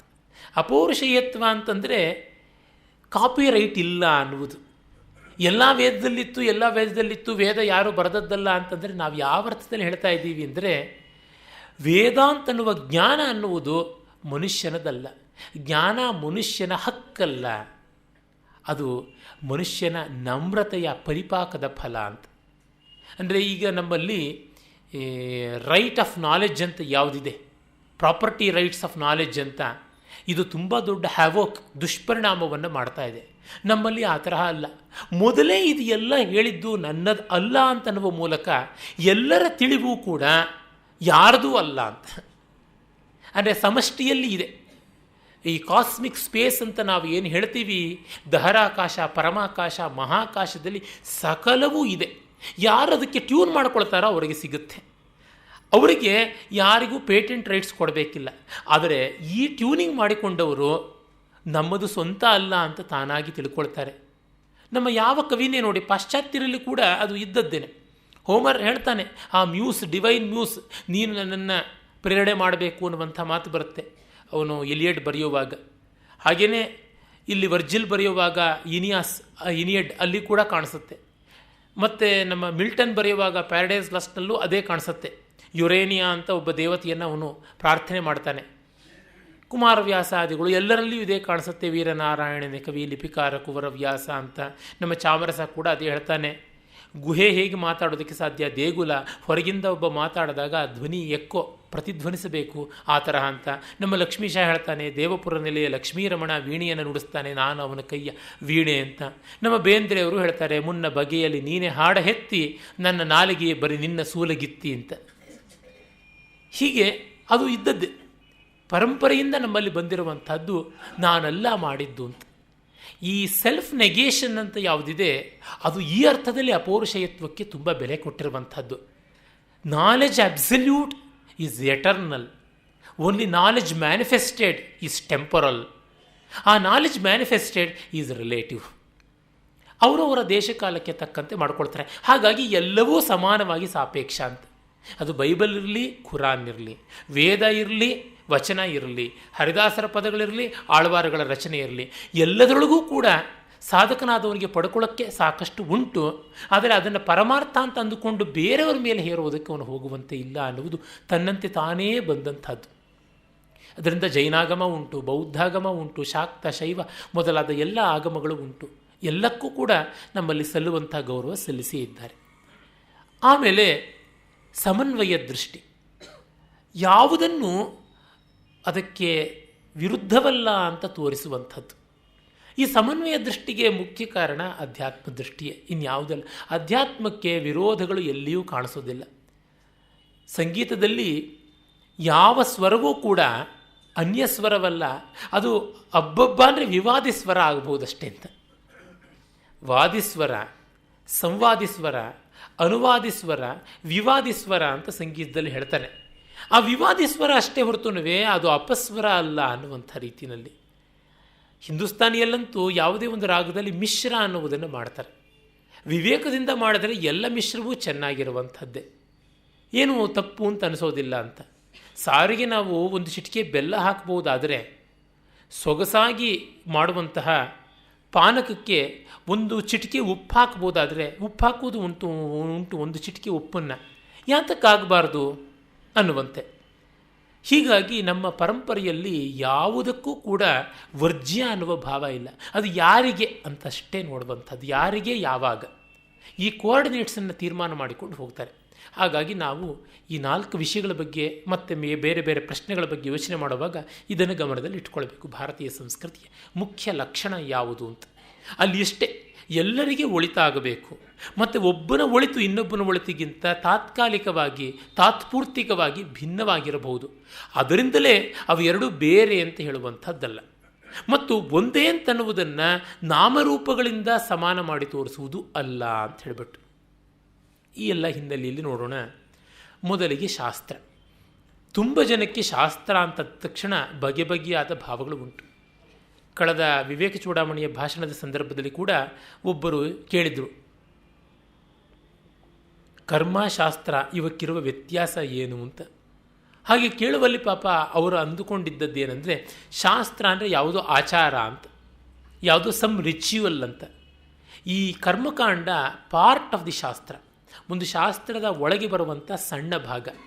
ಮುಖ್ಯವಾಗಿ ಇನ್ನೂ ವ್ಯಾಪಕತೆ ವಿಸ್ತಾರವನ್ನು ಹೊಂದಿರುವುದು ಶಾಸ್ತ್ರದ ಲಕ್ಷಣ. ನಮ್ಮ ಪರಂಪರೆಯಲ್ಲಿ ಪ್ರತಿಯೊಂದು ಶಬ್ದವನ್ನು ಅದರ ನಿರುಕ್ತಿಯಿಂದ ನೋಡಬೇಕು, ಅದರ ಧಾತುವಿನಿಂದ ನೋಡಬೇಕು ಅಂತ. ಶಾಸ್ತ್ರ ಅನ್ನುವ ಶಬ್ದ ಬಂದದ್ದು ಶಾಸ್ ಅನ್ನುವ ಧಾತುವಿನಿಂದ ಬಂದದ್ದು. ಶಾಸ್ ಅನ್ನುವುದು ಶಾಸನ ಶಂಸನಯೋಹೋ ಅನ್ನುವ ಅರ್ಥ ಪಡೆದಿದೆ. ಅಂದರೆ ವಿಧಾಯಕವಾಗಿ, ಡಿಕ್ಟೆಟೋರಿಯಲ್ ಆಗಿ ಹೀಗಿರಬೇಕು ಹೀಗಿರಬಾರದು ಅಂತ, ಅದು ಶಾಸ್ತ್ರದ ಒಂದು ಲಕ್ಷಣ. ಮತ್ತೊಂದು ಶಂಸನ ಅಂತಂದರೆ ಹೊಸತನ್ನು ಹೇಳುವಂಥದ್ದು ಅಂತ. ಅಂದರೆ ಇದು ಸರಿ ಇದು ತಪ್ಪು ಅಂತ ಯುಕ್ತಾಯುಕ್ತತೆಯನ್ನು ಹೇಳುವಂಥ ಔಚಿತ್ಯದ ಆಯಾಮ, ವಿಧಾಯಕತೆಯ ಆಯಾಮದ ಜೊತೆಗೆ ಮತ್ತೊಂದು ಆಯಾಮ ಒಂದು ಹೊಸ ಕಾಣಿಕೆಯನ್ನು ಕೊಡುವಂಥದ್ದು. ಎರಡೂ ಇದೆ ಶಾಸ್ತ್ರದಲ್ಲಿ ಅಂತ. ಸಾಮಾನ್ಯವಾಗಿ ನಾವು ಶಾಸ್ತ್ರ ಅಂದರೆ ಕಬ್ಬಿಣದ ಕವಚ ಅಂತ ಅಂದ್ಕೋತೀವಿ. ಅದರಿಂದ ಒಂದು ಚೂರು ರಿಲ್ಯಾಕ್ಸೇಷನ್ಗೆ ಅವಕಾಶವೇ ಇಲ್ಲ ಅಂತ. ಎಷ್ಟೋ ಬಾರಿ ಶಾಸ್ತ್ರೀಯ ಅಂತನ್ನುವುದು ನಿಂತ ನೀರು, ಕೊಳತ ಬಾವಿ, ಈ ರೀತಿಯಾದ ಅರ್ಥ ಬರುವುದು ಆಗುತ್ತೆ. ಅದು ಹಾಗಲ್ಲ. ನೋಡಿ, ನಮ್ಮ ಸಂಗೀತಗಾರರು, ನೃತ್ಯದವರು, ಸಾಂಪ್ರದಾಯಿಕವಾದಂತಹ ಕರ್ಮಕಾಂಡಿಗಳಾದಂಥ ಪುರೋಹಿತ ವರ್ಗ, ಇವರೆಲ್ಲ ಶಾಸ್ತ್ರ ಅಂದರೆ ಅದಕ್ಕೊಂದು ಬಲವಾದ ಕಬ್ಬಿಣದ ಕಟ್ಟು ಹಾಕಿ ಇದರೊಳಗೇ ಇರುವಂಥದ್ದು ಅಂತ ಮಾಡ್ತಾರೆ. ಕಾರಣ ಒಂದಿಷ್ಟಿದೆ ಅವರ ಪಾಲಿಗೂ ಕೂಡ ಅವರನ್ನು ಮೆಚ್ಚುವಂಥದ್ದು. ಒಂದು ವ್ಯವಸ್ಥೆ ಇಲ್ಲದೆ ಇದ್ದರೆ ಏನೂ ಆಗೋದಿಲ್ಲ. ಒಬ್ಬ ಮನುಷ್ಯ ಎಷ್ಟು ಮೇಕಪ್ ಮಾಡಿಕೊಳ್ಳಬಲ್ಲ? ಮೇಕಪ್ ಮಾಡಿಕೊಂಡದ್ದು ಅವನು ಅಂತ ಗೊತ್ತಾಗುವವರೆಗೆ. ಅವನೇ ಅಂತ ಗೊತ್ತಾಗದೇ ಇದ್ದರೆ ಇನ್ನೇನು ಮೇಕಪ್ ಮಾಡಿಕೊಂಡು ಪ್ರಯೋಜನ? ಆ ತರಹ ಒಂದನ್ನು ಎಷ್ಟು ಆಡಿಸ್ಬೋದು. ಈಗ ಟಿ ವಿಯಲ್ಲಿ ಅಥವಾ ಸಿನಿಮಾದಲ್ಲಿ ನಾವು ನೋಡ್ತಾ ಇರುವಾಗ ಆ ಇಮೇಜ್ ತುಂಬ ಅಲ್ಲಾಡ್ತಾ ಇದ್ದರೆ ನಾವು ಎಷ್ಟು ನೋಡೋಕ್ಕೆ ಸಾಧ್ಯ? ಒಂದು ಮಟ್ಟಕ್ಕೆ ಅಲ್ಲಾಡಿದ್ರೆ ನೋಡ್ಬೋದು. ನನಗೆ ಪ್ರಯಾಣ ಮಾಡುವಾಗ ಬಸ್ಸಲ್ಲಿ, ಆಟೋದೊಳಗೆ, ಯಾವುದ್ರೊಳಗೆ ಕೂತ್ಕೊಂಡು ರಸ್ತೆ ಮೇಲೆ ನಡ್ಕೊಂಡು ಹೋಗುವಾಗಲೂ ಕೈನಲ್ಲಿ ಪುಸ್ತಕ ಹಿಡ್ಕೊಂಡು ಓದುವಂಥ ಚಟ ಉಂಟು. ಊಟ ಮಾಡುವಾಗಲೂ ಓದ್ತಾ ಇರ್ತೀನಿ. ಹಾಗೆ ಓದುವಾಗ ಬಸ್ಸಲ್ಲಿ, ವೆಹಿಕಲಲ್ಲಿ ಅಲ್ಲಾಡ್ತಾ ಇದ್ದರೂ ಓದ್ತೀನಿ. ಎಲ್ಲಿವರೆಗೂ ಮಾರ್ಜಿನಲ್ ನೋಟ್ಸ್ ಮಾಡ್ಕೊಳ್ಳೋವರೆಗೂ ಮುಂದುವರಿತೀನಿ. ತುಂಬ ಅಲ್ಲಾಡಿಬಿಟ್ರೆ ಏನೂ ಮಾಡೋಕ್ಕಾಗಲ್ಲ. ಓದಬಹುದು, ಅದು ಸಣ್ಣ ಅಕ್ಷರ, ಗಹನವಾದ ಪುಸ್ತಕ ಆಗಿದ್ದರೆ ಓದು ನಿಲ್ಲಿಸಬೇಕಾಗುತ್ತೆ. ಅಂದರೆ ಒಂದು ಮಿತಿ ಉಂಟು. ಹಾಗಾಗಿ ತುಂಬ ದಿಕ್ಕಾಪಾಲಾಗದೆ ಇರಲಿ ಅಂತ ಒಂದು ವ್ಯವಸ್ಥೆ. ಹೀಗಾಗಿ ಶಾಸ್ತ್ರಕ್ಕೂ ಒಂದು ಶಾಸನ ಬೇಕು. ಆದರೆ ಶಾಸನ ಯಾತಕ್ಕಾಗಿ ಬೇಕು? ಬೇಲಿ ಹಾಕಬೇಕು, ನಿಜ. ಯಾತಕ್ಕೆ ಬೇಲಿ ಹಾಕಬೇಕು? ಒಳ್ಳೆ ತೋಟಕ್ಕೆ ಬೇಲಿ ಹಾಕಬೇಕು. ತುರ್ಚಿ ಸೊಪ್ಪಿನ ಒಂದು ಕಳೆ ಬೆಳೆದಿರುವಂಥ ಜಾಗಕ್ಕೆ ಬೇಲಿ ಎಷ್ಟು ಹಾಕಿದ್ರೆ ಏನು ಪ್ರಯೋಜನ? ಯಾರೂ ಸುಳಿಯೋದಿಲ್ಲ. ಅವರಿಗೆ ದಕ್ಷಿಣೆ ಕೊಡ್ತೀವಿ, ಊಟ ಹಾಕಿಸ್ತೀವಿ ಅಂದರೂ ಕೂಡ ಆ ತುರ್ಚಿ ಸೊಪ್ಪಿರುವಂತಹ ಆ ಯಾರ್ಡ್ ಒಳಗಡೆ ಯಾರೂ ಸುಳಿಯುವಂಥದ್ದಲ್ಲ. ಅನಫಿಲ್ಲಮ್ ಅಂತೂ ಒಂದು ಗಿಡ, ದುರ್ವಾಸನೆ ಬಿಡುವಂಥ ಹೂಗಳು ಅದರದ್ದು. ಆ ಅನಫಿಲ್ಲಮ್ ಗಿಡ ಬೆಳೆದಿರುವ ತೋಟಕ್ಕೆ ಯಾವ ಬೇಲಿ ಹಾಕಬೇಕು? ಅದರ ದುರ್ವಾಸನೆಯೇ ಅದಕ್ಕೊಂದು ಬೇಲಿ. ಮುಳ್ಳಿಗೆ ಅದೇ ಬೇಲಿಯಾಗಿರುತ್ತೆ. ಹಾಗಾಗಿ ಶಾಸ್ತ್ರ ಯಾವುದನ್ನು ಕಾಪಾಡಬೇಕು, ಯಾವುದಕ್ಕಾಗಿ ಶಾಸನ ಅಂದರೆ ಶಂಸನದ ರಕ್ಷಣೆಗಾಗಿ ಶಾಸನ ಅಂತ. ಹಣ್ಣಿನೊಳಗೆ ತಿರುಳಿದ್ದರೆ ಸಿಪ್ಪೆಗೆ ಬೆಲೆ, ತಿರುಳಿಲ್ಲದ ಸಿಪ್ಪೆಗೆ ಏನು ಬೆಲೆ? ತಿಪ್ಪೆಯೇ ಬೆಲೆ, ಅದಕ್ಕಷ್ಟೇ, ಮತ್ತಿನ್ನೇನೂ ಅಲ್ಲ. ಹೀಗೆ ಕಂಡಾಗ ಶಂಸನಾತ್ಮಕತೆ ಶಾಸ್ತ್ರಕ್ಕೆ ಬಹಳ ಮುಖ್ಯವಾದದ್ದು ಅಂತ ಗೊತ್ತಾಗುತ್ತೆ. ಆ ಶಂಸನದಲ್ಲಿ ಅದು ಏನನ್ನು ಹೇಳಬೇಕು? ಸಾರ್ವತ್ರಿಕವಾದ ಸತ್ಯವನ್ನು ಹೇಳಬೇಕು. ಸಾರ್ವತ್ರಿಕವಾದ ಸತ್ಯ ಆಯಾ ಕಾಲಕ್ಕೆ ಅನ್ವಿತವಾಗೋದಕ್ಕೆ ಈ ಬೇಲಿ ಇರುವಂಥದ್ದು, ಇನ್ಯಾವುದೂ ಅಲ್ಲ. ಗಂಗಾ ನದಿ ಹರಿತಾ ಇರುತ್ತೆ. ನದಿ ಹರಿತಾ ಇದೆ, ನಿಮ್ಮ ಮನೇಲಿ ತೊಟ್ಟಿ ಯಾತಕ್ಕೆ ಅಂತ ಕೇಳಿದ್ರೆ, ನದಿಯಿಂದ ಸದಾಕಾಲವೂ ಹೋಗಿ ಬಂದು ಮಾಡೋಕ್ಕಾಗೋದಿಲ್ಲ, ಅದಕ್ಕೋಸ್ಕರ ಇಷ್ಟು ಮಾಡ್ಕೊಂಡಿದ್ದೀವಿ ಅಂತ. ನದಿಗೆ ಇಲ್ಲದೇ ಇರುವಂಥ ನಿರ್ಬಂಧ ನಿಮಗೆ ಯಾತಕ್ಕೆ ಬೇಕು? ನದಿಯಲ್ಲಿ ನೀರನ್ನು ಯಾರು ಹಿಡಿದಿಟ್ಟಿದ್ದಾರೆಯೇ? ಇಲ್ಲ. ಹಾಗಿರುವಾಗ ನೀವು ಯಾತಕ್ಕೆ ಮಾಡ್ಕೊಳ್ಬೇಕು? ತೊಟ್ಟಿನ ಯಾತಕ್ಕೆ ಕಟ್ಕೊಂಡಿದ್ದೀರಾ? ತೊಟ್ಟಿ ಗೋಡೆ ಒಡೆದು ಬಿಡಿ ಅಂತಂದರೆ, ನದಿಯಲ್ಲಿ ಎಟರ್ನಲ್ ಸೋರ್ಸ್ ಆಫ್ ವಾಟರ್, ನೀರು ಬರ್ತಾನೆ ಇರುತ್ತೆ. ಉತ್ತರ ಕನ್ನಡದಲ್ಲೆಲ್ಲ ಜರಿ ಹರಿತಾನೆ ಇರುತ್ತೆ, ಅಬ್ಬಿ ಅಂತ ಕರೀತಾರೆ. ಅಲ್ಲೆಲ್ಲ ಬಚ್ಚಲ ಮನೆಯ ಒಲೆಯನ್ನು ಅಬ್ಬಿ ಒಲೆ ಅಂತಲೂ ಕರೆಯೋದುಂಟು. ಬಚ್ಚಲ ಮನೆಯೇ ಅದು ಮನೆ ಏನೋ, ಅದೊಂದು ಮಠವೇ ಆಗಿರುತ್ತೆ, ದೊಡ್ಡದಾಗಿರುತ್ತೆ. ಬೆಟ್ಟದ ಜರಿ ಹರಿದು ಬರುತ್ತೆ. ಆ ಜರಿಗೆ ಅಡಕೆಯ ಕಾಂಡವನ್ನು ಕತ್ತರಿಸಿ ಅದರೊಳಗೆ ದೋಣಿ ಅಂದರೆ ಹಳ್ಳ ಮಾಡಿಬಿಟ್ಟು ಕಾಲುವೆ ತರಹ ಮಾಡಿ ಇಡ್ತಾರೆ. ಅಲ್ಲಿಂದ ಹರಿಯುತ್ತಾ ಇರುತ್ತೆ ಧಾರಾಕಾರವಾಗಿ. ಅದು ನೇರವಾಗಿ ಒಲೆಗೆ ಹಂಡೆಗೆ ಬಂದು ಬೀಳುತ್ತೆ. ಅದನ್ನು ಕಾಯಿಸ್ತಾರೆ. ಹಾಗಾಗಿ ಅಬ್ಬಿಯಿಂದ ಬಂದ ನೀರನ್ನು ಕಿಚ್ಚು ಅಂತಲೇ ಅವ್ರು ಹೇಳ್ತಾರೆ, ಬೆಂಕಿ ಅಂತಲೂ ಹೇಳೋದಿಲ್ಲ. ಅಪ್ಪಟ ಕನ್ನಡದ ಶಬ್ದಗಳನ್ನು ಬಳಸ್ತಾರೆ. ನಮ್ಮಲ್ಲಿ ಇವತ್ತು ಕಿಚ್ಚು ಉಳಿದಿರೋದು ಹೊಟ್ಟೆ ಕಿಚ್ಚಲ್ಲಿ ಮಾತ್ರ, ಇನ್ನೆಲ್ಲೂ ಉಳಿದಿಲ್ಲ. ಹಾಗಾಗಿಬಿಟ್ಟಿದೆ. ಅಬ್ಬಿ ಒಲೆಗೆ ಕಿಚ್ಚು ಹಾಕು ಅಂತ ಹೇಳ್ಬಿಟ್ಟು. ಹೀಗೆ ಆ ಒಂದು ಸಹಜತೆ ಇದ್ದಾಗ ನಮಗೆ ಬೇಕಾಗೋಲ್ಲ. ಎಷ್ಟು ಜನ ಉತ್ತರ ಕನ್ನಡದಲ್ಲಿ ಇರಬಲ್ಲೆವೋ? ಇರೋಕ್ಕಾಗತ್ತೆ. ನಮಗೆಲ್ಲ ಒಂದು ದೊಡ್ಡ ನದಿ, ಆ ನದಿಯಿಂದ 100 ಕಿಲೋಮೀಟರ್ ದೂರದಲ್ಲಿ ಪೈಪ್ಗಳು ತೆಗೆದುಕೊಂಡು ಬಂದು ಬೆಂಗಳೂರಿನಂತೆ ಇರುವಂಥದ್ದಾಗತ್ತೆ. ಅದು ಓವರ್ ಹೆಡ್ ಟ್ಯಾಂಕು.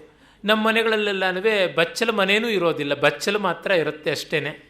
ಆಮೇಲೆ ಅಲ್ಲಿ ನಲ್ಲಿಗಳಿರುತ್ತವೆ ಹೊರತು ಒಂದು ಬಕೀಟ್ ಕೂಡ ಇರೋದಿಲ್ಲ. ಅಮೇರಿಕದಲ್ಲಂತೂ ಬಕೀಟ್ ಇರೋದು ತುಂಬ ಅಪರೂಪ. ಇನ್ನು ಚೊಂಬಿಗೆ ಗತಿಯಲ್ಲಿ ಶವರ್ ಇರುವುದರಿಂದ, ಬಾತ್ ಟಬ್ ಇರೋದ್ರಿಂದ ಚೊಂಬಿಗೂ ಚೊಂಬೇ ದಿಕ್ಕಾಗೋಗ್ಬಿಟ್ಟಿದೆ.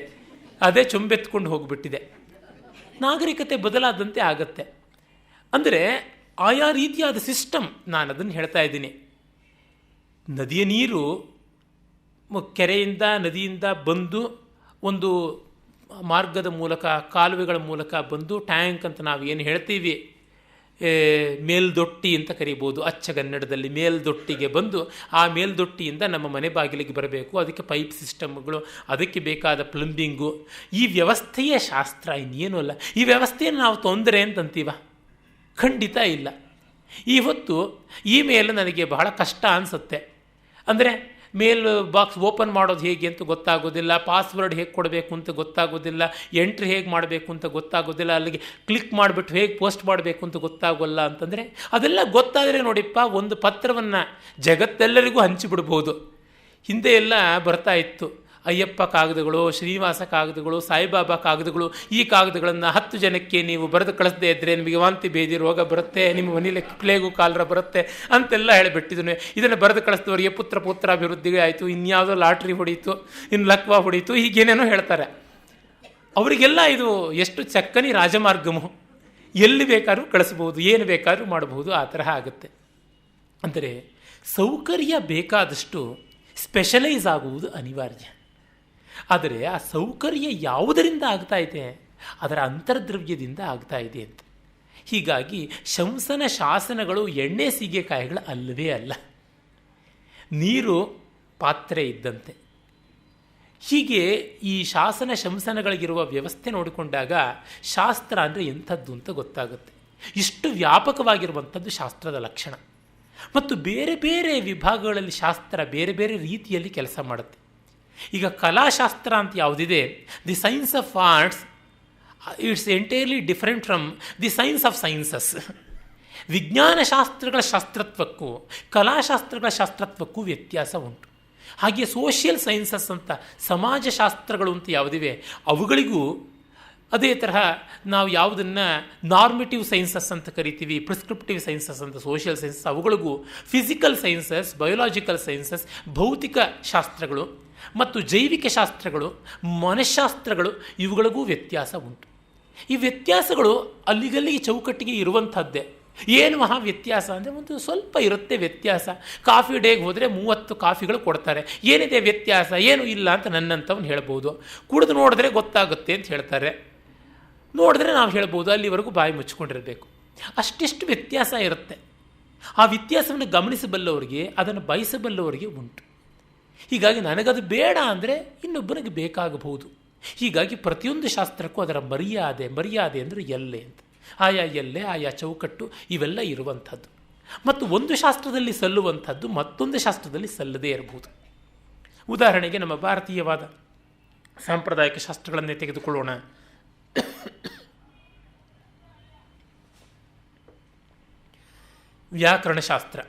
ವ್ಯಾಕರಣಶಾಸ್ತ್ರದಲ್ಲಿ ಮುನೀನಾಂ ಉತ್ತರೋತ್ತರಂ ಪ್ರಾಮಾಣ್ಯಂ ಅಂತ ಹೇಳುವುದುಂಟು. ಪಾಣಿನಿ ಬರೆದ ಸೂತ್ರಗಳಿಗಿಂತ ಕಾತ್ಯಾಯನ ವರರುಚಿ ಬರೆದಂತಹ ವಾರ್ತಿಕಗಳ ಪ್ರಾಮಾಣ್ಯ, ಅದಕ್ಕಿಂತ ಪತಂಜಲಿ ಮುನಿಗಳು ಬರೆದ ಮಹಾಭಾಷ್ಯದ ಪ್ರಮಾಣ ದೊಡ್ಡದು ಅಂತ. ಅದು ಯಾತಕ್ಕೆ? ಭಾಷೆ ಬೆಳೆಯುತ್ತಾ ಇರುತ್ತೆ, ಬೆಳೆದಷ್ಟು ಅವುಗಳ ನಿರ್ಬಂಧ ನಿಯಮಗಳನ್ನು ವಿಸ್ತರಿಸ್ತಾ ಇರಬೇಕಾಗುತ್ತೆ. ಹಾಗಾಗಿ ಪಾಣಿನಿಗಿಂತ ವರರುಚಿಗೆ ಅರ್ವಾಚೀನತೆ ಇದ್ದಿದ್ದರಿಂದ ಆತ ಇನ್ನಷ್ಟು ಹೆಚ್ಚು ಗಮನಿಸಿ ಪರಿಷ್ಕಾರ ಮಾಡಿದ. ಅದಕ್ಕಿಂತ ಪತಂಜಲಿ ಮಾಡಿದ್ದು ಅನ್ನುವಂಥದ್ದು. ಆದರೆ ವೇದಾಂತದಲ್ಲಿ ನಾವು ಏನು ಹೇಳ್ತೀವಿ? ಪೂರ್ವಪೂರ್ವಂ ಪ್ರಮಾಣಂ ಅಂತ. ಶಂಕರರಿಗಿಂತ ವ್ಯಾಸರು ಪ್ರಮಾಣ, ವ್ಯಾಸರಿಗಿಂತ ಉಪನಿಷತ್ತುಗಳ ಪ್ರಮಾಣ ಅಂತ ಹೇಳುವಂಥದ್ದು. ಅಂದರೆ ಪೂರ್ವಪೂರ್ವವಾಗಿ ಹಿಂದಕ್ಕೆ ಪ್ರಾಮಾಣ್ಯ ಜಾಸ್ತಿ ಅಂತ. ಆ ಮರ್ಯಾದೆಯನ್ನು ಈ ಮರ್ಯಾದೆಯಾಗಿ, ಈ ಮರ್ಯಾದೆಯನ್ನು ಆ ಮರ್ಯಾದೆಯಾಗಿ ಮಾಡುವ ಹಾಗೆ ಇಲ್ಲ. ವೇದಾಂತ ಅತ್ಯಂತ ಮೂಲಭೂತವಾದ ಪರಮಸತ್ಯವನ್ನು ಹೇಳೋಕ್ಕೆ ಹೊರಟಿದ್ದರಿಂದ ಅದಕ್ಕೆ ಅತ್ಯಂತ ಪ್ರಾಚೀನವಾದ, ಅತ್ಯಂತ ಮೂಲಭೂತವಾದ ಋಷಿಗಳ ದರ್ಶನ ದೊಡ್ಡದು ಹೊರತು ಆಮೇಲೆ ಬಂದಂಥ ಶಾಸ್ತ್ರ ಚರ್ಚೆಗಳು ಅಲ್ಲ ಅಂತ. ವ್ಯಾಕರಣಾದಿಗಳು ಲೋಕಶಾಸ್ತ್ರಗಳು. ಅಂಗೈ ಹುಣ್ಣಿಗೆ ಕನ್ನಡಿ ಏನು ಅಂತ, ತಪ್ಪೇನು ಸರಿ ಏನು ಅಂತ ತಾನಾಗಿ ಗೊತ್ತಾಗುತ್ತೆ. ಅಲ್ಲಿಗೆ ಬೇರೆ ರೀತಿಯಾದದ್ದು. ಹೀಗೆ ಪ್ರತ್ಯೇಕತೆಯನ್ನು ಇಟ್ಟುಕೊಳ್ಬೇಕು. ಕೆಲವರು ಏನು ಮಾಡ್ತಾರೆ, ಒಂದು ಶಾಸ್ತ್ರಕ್ಕೆ ಅನ್ವಯ ಮಾಡುವಂಥದ್ದನ್ನು ಇನ್ನೊಂದು ಶಾಸ್ತ್ರಕ್ಕೆ ಸಂಕರ ಮಾಡಿದಾಗ ಅದು ನಡೆಯುವಂಥದ್ದು ಅಲ್ಲ. ಎಲ್ಲೋ ಅಷ್ಟಿಷ್ಟು ಹೊಂದಾಣಿಕೆ ಆಗುತ್ತೆ, ಎಲ್ಲ ರೀತಿಯಲ್ಲೂ ಹೊಂದಾಣಿಕೆ ಆಗೋದಿಲ್ಲ. ಈಗ ಫಿಸಿಕ್ಸ್ನ ರೂಲ್ಸಸ್ಸನ್ನು ಬಯಾಲಜಿಗೆ ಅಪ್ಲೈ ಮಾಡಿಬಿಟ್ರೆ ಗತಿ ಏನು? ಕ್ರಿಕೆಟ್ನ ರೂಲ್ಸಸ್ಸನ್ನು ಫುಟ್ಬಾಲ್ಗೆ ಅಪ್ಲೈ ಮಾಡಿಬಿಟ್ರೆ ಗತಿ ಏನಾಗುತ್ತೆ? ಈ ಥರದ್ದೇನೆ. ಹೀಗೆ ಶಾಸ್ತ್ರ ಮರ್ಯಾದೆ ಅಂತ ಅವುಗಳನ್ನು ಕಾಪಾಡಬೇಕಾಗುತ್ತೆ. ಹಾಗೆ ನೋಡಿದಾಗ ನಮಗೆ ಲೋಕದಲ್ಲಿ ಎಷ್ಟೆಷ್ಟೋ ಶಾಸ್ತ್ರಗಳಿವೆ. ಆ ಶಾಸ್ತ್ರಗಳಲ್ಲಿ ಇರುವಂತಹ ಸಾರಾಸಾರ ವಿವೇಕ ಏನು ಅಂತ ನೋಡಬೇಕು. ಅಲ್ಲಿ ಮುಖ್ಯವಾಗಿ ಶಾಸ್ತ್ರಗಳು ಎರಡು ವಿಧವಾದವು: ಲೌಕಿಕ ಶಾಸ್ತ್ರ, ಅಲೌಕಿಕ ಶಾಸ್ತ್ರ ಅಂತ. ಈ ಲೌಕಿಕ ಶಾಸ್ತ್ರ ಅಂದರೆ ಇಲ್ಲಿಂದೀಗಲೇ ಫಲ ಕೊಡುವಂಥವು. ಅಲೌಕಿಕ ಶಾಸ್ತ್ರ ಅಂದರೆ ಮತ್ತೆಲ್ಲಿಯೋ ಫಲ ಕೊಡುವಂಥವು ಅಂತ. ಲೌಕಿಕ ಶಾಸ್ತ್ರದಲ್ಲಿಯೂ ಒಂದು ಎಳೆಯ ನಂಬಿಕೆ ಉಂಟು, ಅಲೌಕಿಕ ಶಾಸ್ತ್ರೀಯಲ್ಲಿ ತುಂಬ ಎಳೆಯ ನಂಬಿಕೆ ಉಂಟು, ಅಷ್ಟೇ ವ್ಯತ್ಯಾಸ. ಈಗ ಉದಾಹರಣೆಗೆ ಮೆಡಿಸಿನ್ ಲೌಕಿಕ ಶಾಸ್ತ್ರ. ಆದರೆ ಮೆಡಿಸಿನ್ನಲ್ಲಿ ನಾವು ನಂಬಿದ್ದೆಲ್ಲ ನಡೀತಾ ಇರುತ್ತಾ?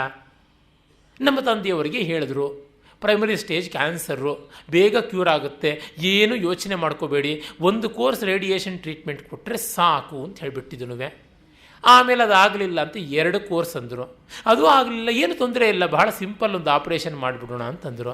ಆ ಆಪರೇಷನ್ನು ಆಯಿತು, ಅವರು ಉಳಿಲಿಲ್ಲ, ಅಷ್ಟೇ.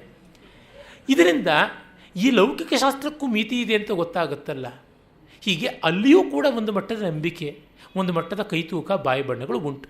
ಆದರೆ ಹೆಚ್ಚು ವಿಸ್ತಾರ ಉಂಟು. 3 ದಿವಸದಿಂದ ಹೇಳ್ತಾ ಇದ್ದಾರೆ ಮದ್ರಾಸ್ನಲ್ಲಿ ಈ ಹೊತ್ತು ಸ್ಟ್ರೈಕ್ ಆಗುತ್ತೆ, ಮಸೂಲಿಪಟ್ನಮ್ಗೂ ಮದ್ರಾಸ್ಗೂ ನಡುವೆ ಅದು ಬರುತ್ತೆ ಅಂತ. ಬೆಂಗಳೂರಿಗೆ ಈಗಾಗಲೇ ಕೆಮ್ಮು, ಜ್ವರ, ನೆಗಡಿ ಶುರು ಆಗಬೇಕು ಅಂತ. ಪುಣ್ಯವಶಾತ್ ಏನೂ ಆಗಿಲ್ಲ. ಏನಾಯಿತು ವೆದರ್ ಫೋರ್ಕಾಸ್ಟಿಂಗು ಅಂದರೆ ಅವುಗಳಲ್ಲಿ ಕೂಡ ಒಂದು ವ್ಯಾಪ್ತಿ ಅನ್ನೋದುಂಟು, ಒಂದು ಪ್ರಾಬಬಿಲಿಟಿ ಅಂತ ಉಂಟು. ಸಾಮಾನ್ಯವಾಗಿ ಲೌಕಿಕ ಶಾಸ್ತ್ರಗಳಲ್ಲಿಯೇ ಅತ್ಯಂತ ನಿಷ್ಕೃಷ್ಟ ಶಾಸ್ತ್ರ ಅಂತ ಹೆಸರಾದದ್ದು ಭೌತಶಾಸ್ತ್ರ, ಫಿಸಿಕ್ಸ್. ಅಲ್ಲಿಯೇ ಕ್ವಾಂಟಮ್ ಲೆವೆಲ್ನಲ್ಲಿ ಎಷ್ಟೆಷ್ಟೋ ವ್ಯತ್ಯಾಸಗಳು ನಡೀತಾ ಇರ್ತವೆ. ಅವನ್ನು ಏನು ಅಂತ ನಿರ್ವಚನ ಮಾಡೋದಕ್ಕೆ ಸಾಧ್ಯವಾಗೋಲ್ಲ. ಸೂಕ್ಷ್ಮ ಸ್ಥಿತಿಗೆ ಹೋದಾಗ ಅಲ್ಲಿಯೂ ಕೂಡ ದ್ವಂದ್ವ ಕಾಡುತ್ತೆ. ಇನ್ನು ಅಲೌಕಿಕ ಶಾಸ್ತ್ರ ಅಂತ ಹೇಳಿದ್ರೆ ಅದು ನಮ್ಮ ಇಂದ್ರಿಯಗಳ ಆಯಾಮವನ್ನು ಮೀರಿದ್ದು ಅಂತ. ಈಗ ನಾಯಿಗೆ ಕೇಳಿಸುವಂಥ ಧ್ವನಿ ನಮ್ಮ ಇಂದ್ರಿಯಗಳ ಆಯಾಮಕ್ಕೆ ಮೀರಿದ್ದೆ. ನಾಯಿ ಕೇಳುವಂಥ ಸದ್ದು ನಮ್ಮ ಪಾಲಿಗೆ ಅಲೌಕಿಕ. ಬೆಕ್ಕು ಕಾಣುವಂಥ ದೃಶ್ಯ, ಬಣ್ಣ ನಮ್ಮ ಪಾಲಿಗೆ ಅಲೌಕಿಕ. ಬಾವಲಿ ಕೇಳುವಂಥ ಧ್ವನಿ ನಮ್ಮ ಪಾಲಿಗೆ ಅಲೌಕಿಕ. ಹದ್ದು ಕಾಣುವಂಥ ದೃಷ್ಟಿ ನಮ್ಮ ಪಾಲಿಗೆ ಅಲೌಕಿಕ. ಈ ಥರ ಬೇಕಾದಷ್ಟು ಅಲೌಕಿಕಗಳು ಉಂಟಲ್ವ. ಅಷ್ಟೇಕೆ ನಮ್ಮ ಜೊತೆಯಲ್ಲಿರುವಂಥವರು ಬೇರೊಬ್ಬ ವ್ಯಕ್ತಿಯನ್ನು ಕಾಣುವಂಥ ರೀತಿ ಅಲೌಕಿಕ.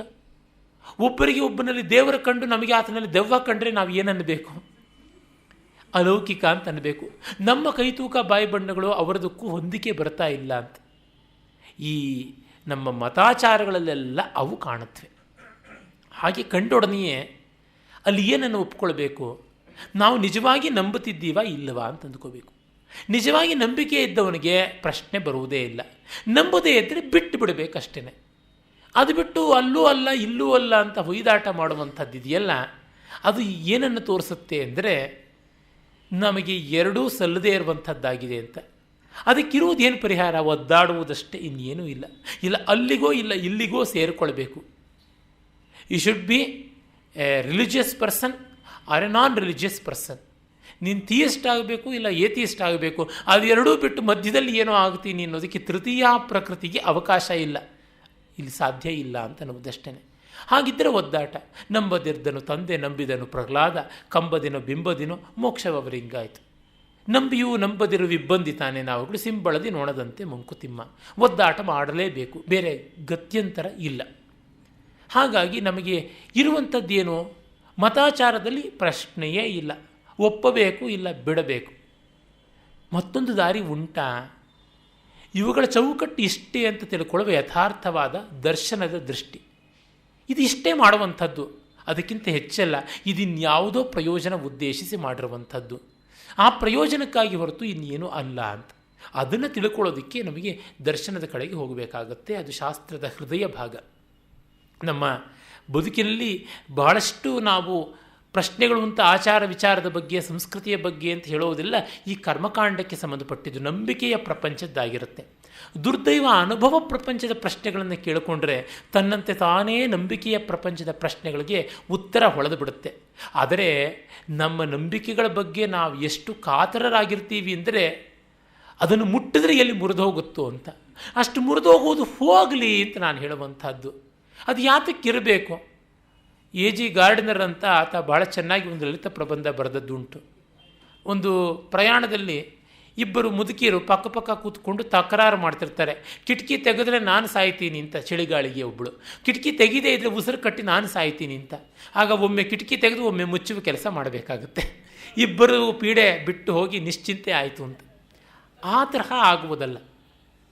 ನಾವು ನಮ್ಮ ನಂಬಿಕೆಗಳನ್ನು ಬುಡಮಟ್ಟ ಆಗಿದು ಅಲ್ಲಾಡಿಸುವುದಕ್ಕೆ ಸಿದ್ಧ ಇರಬೇಕು.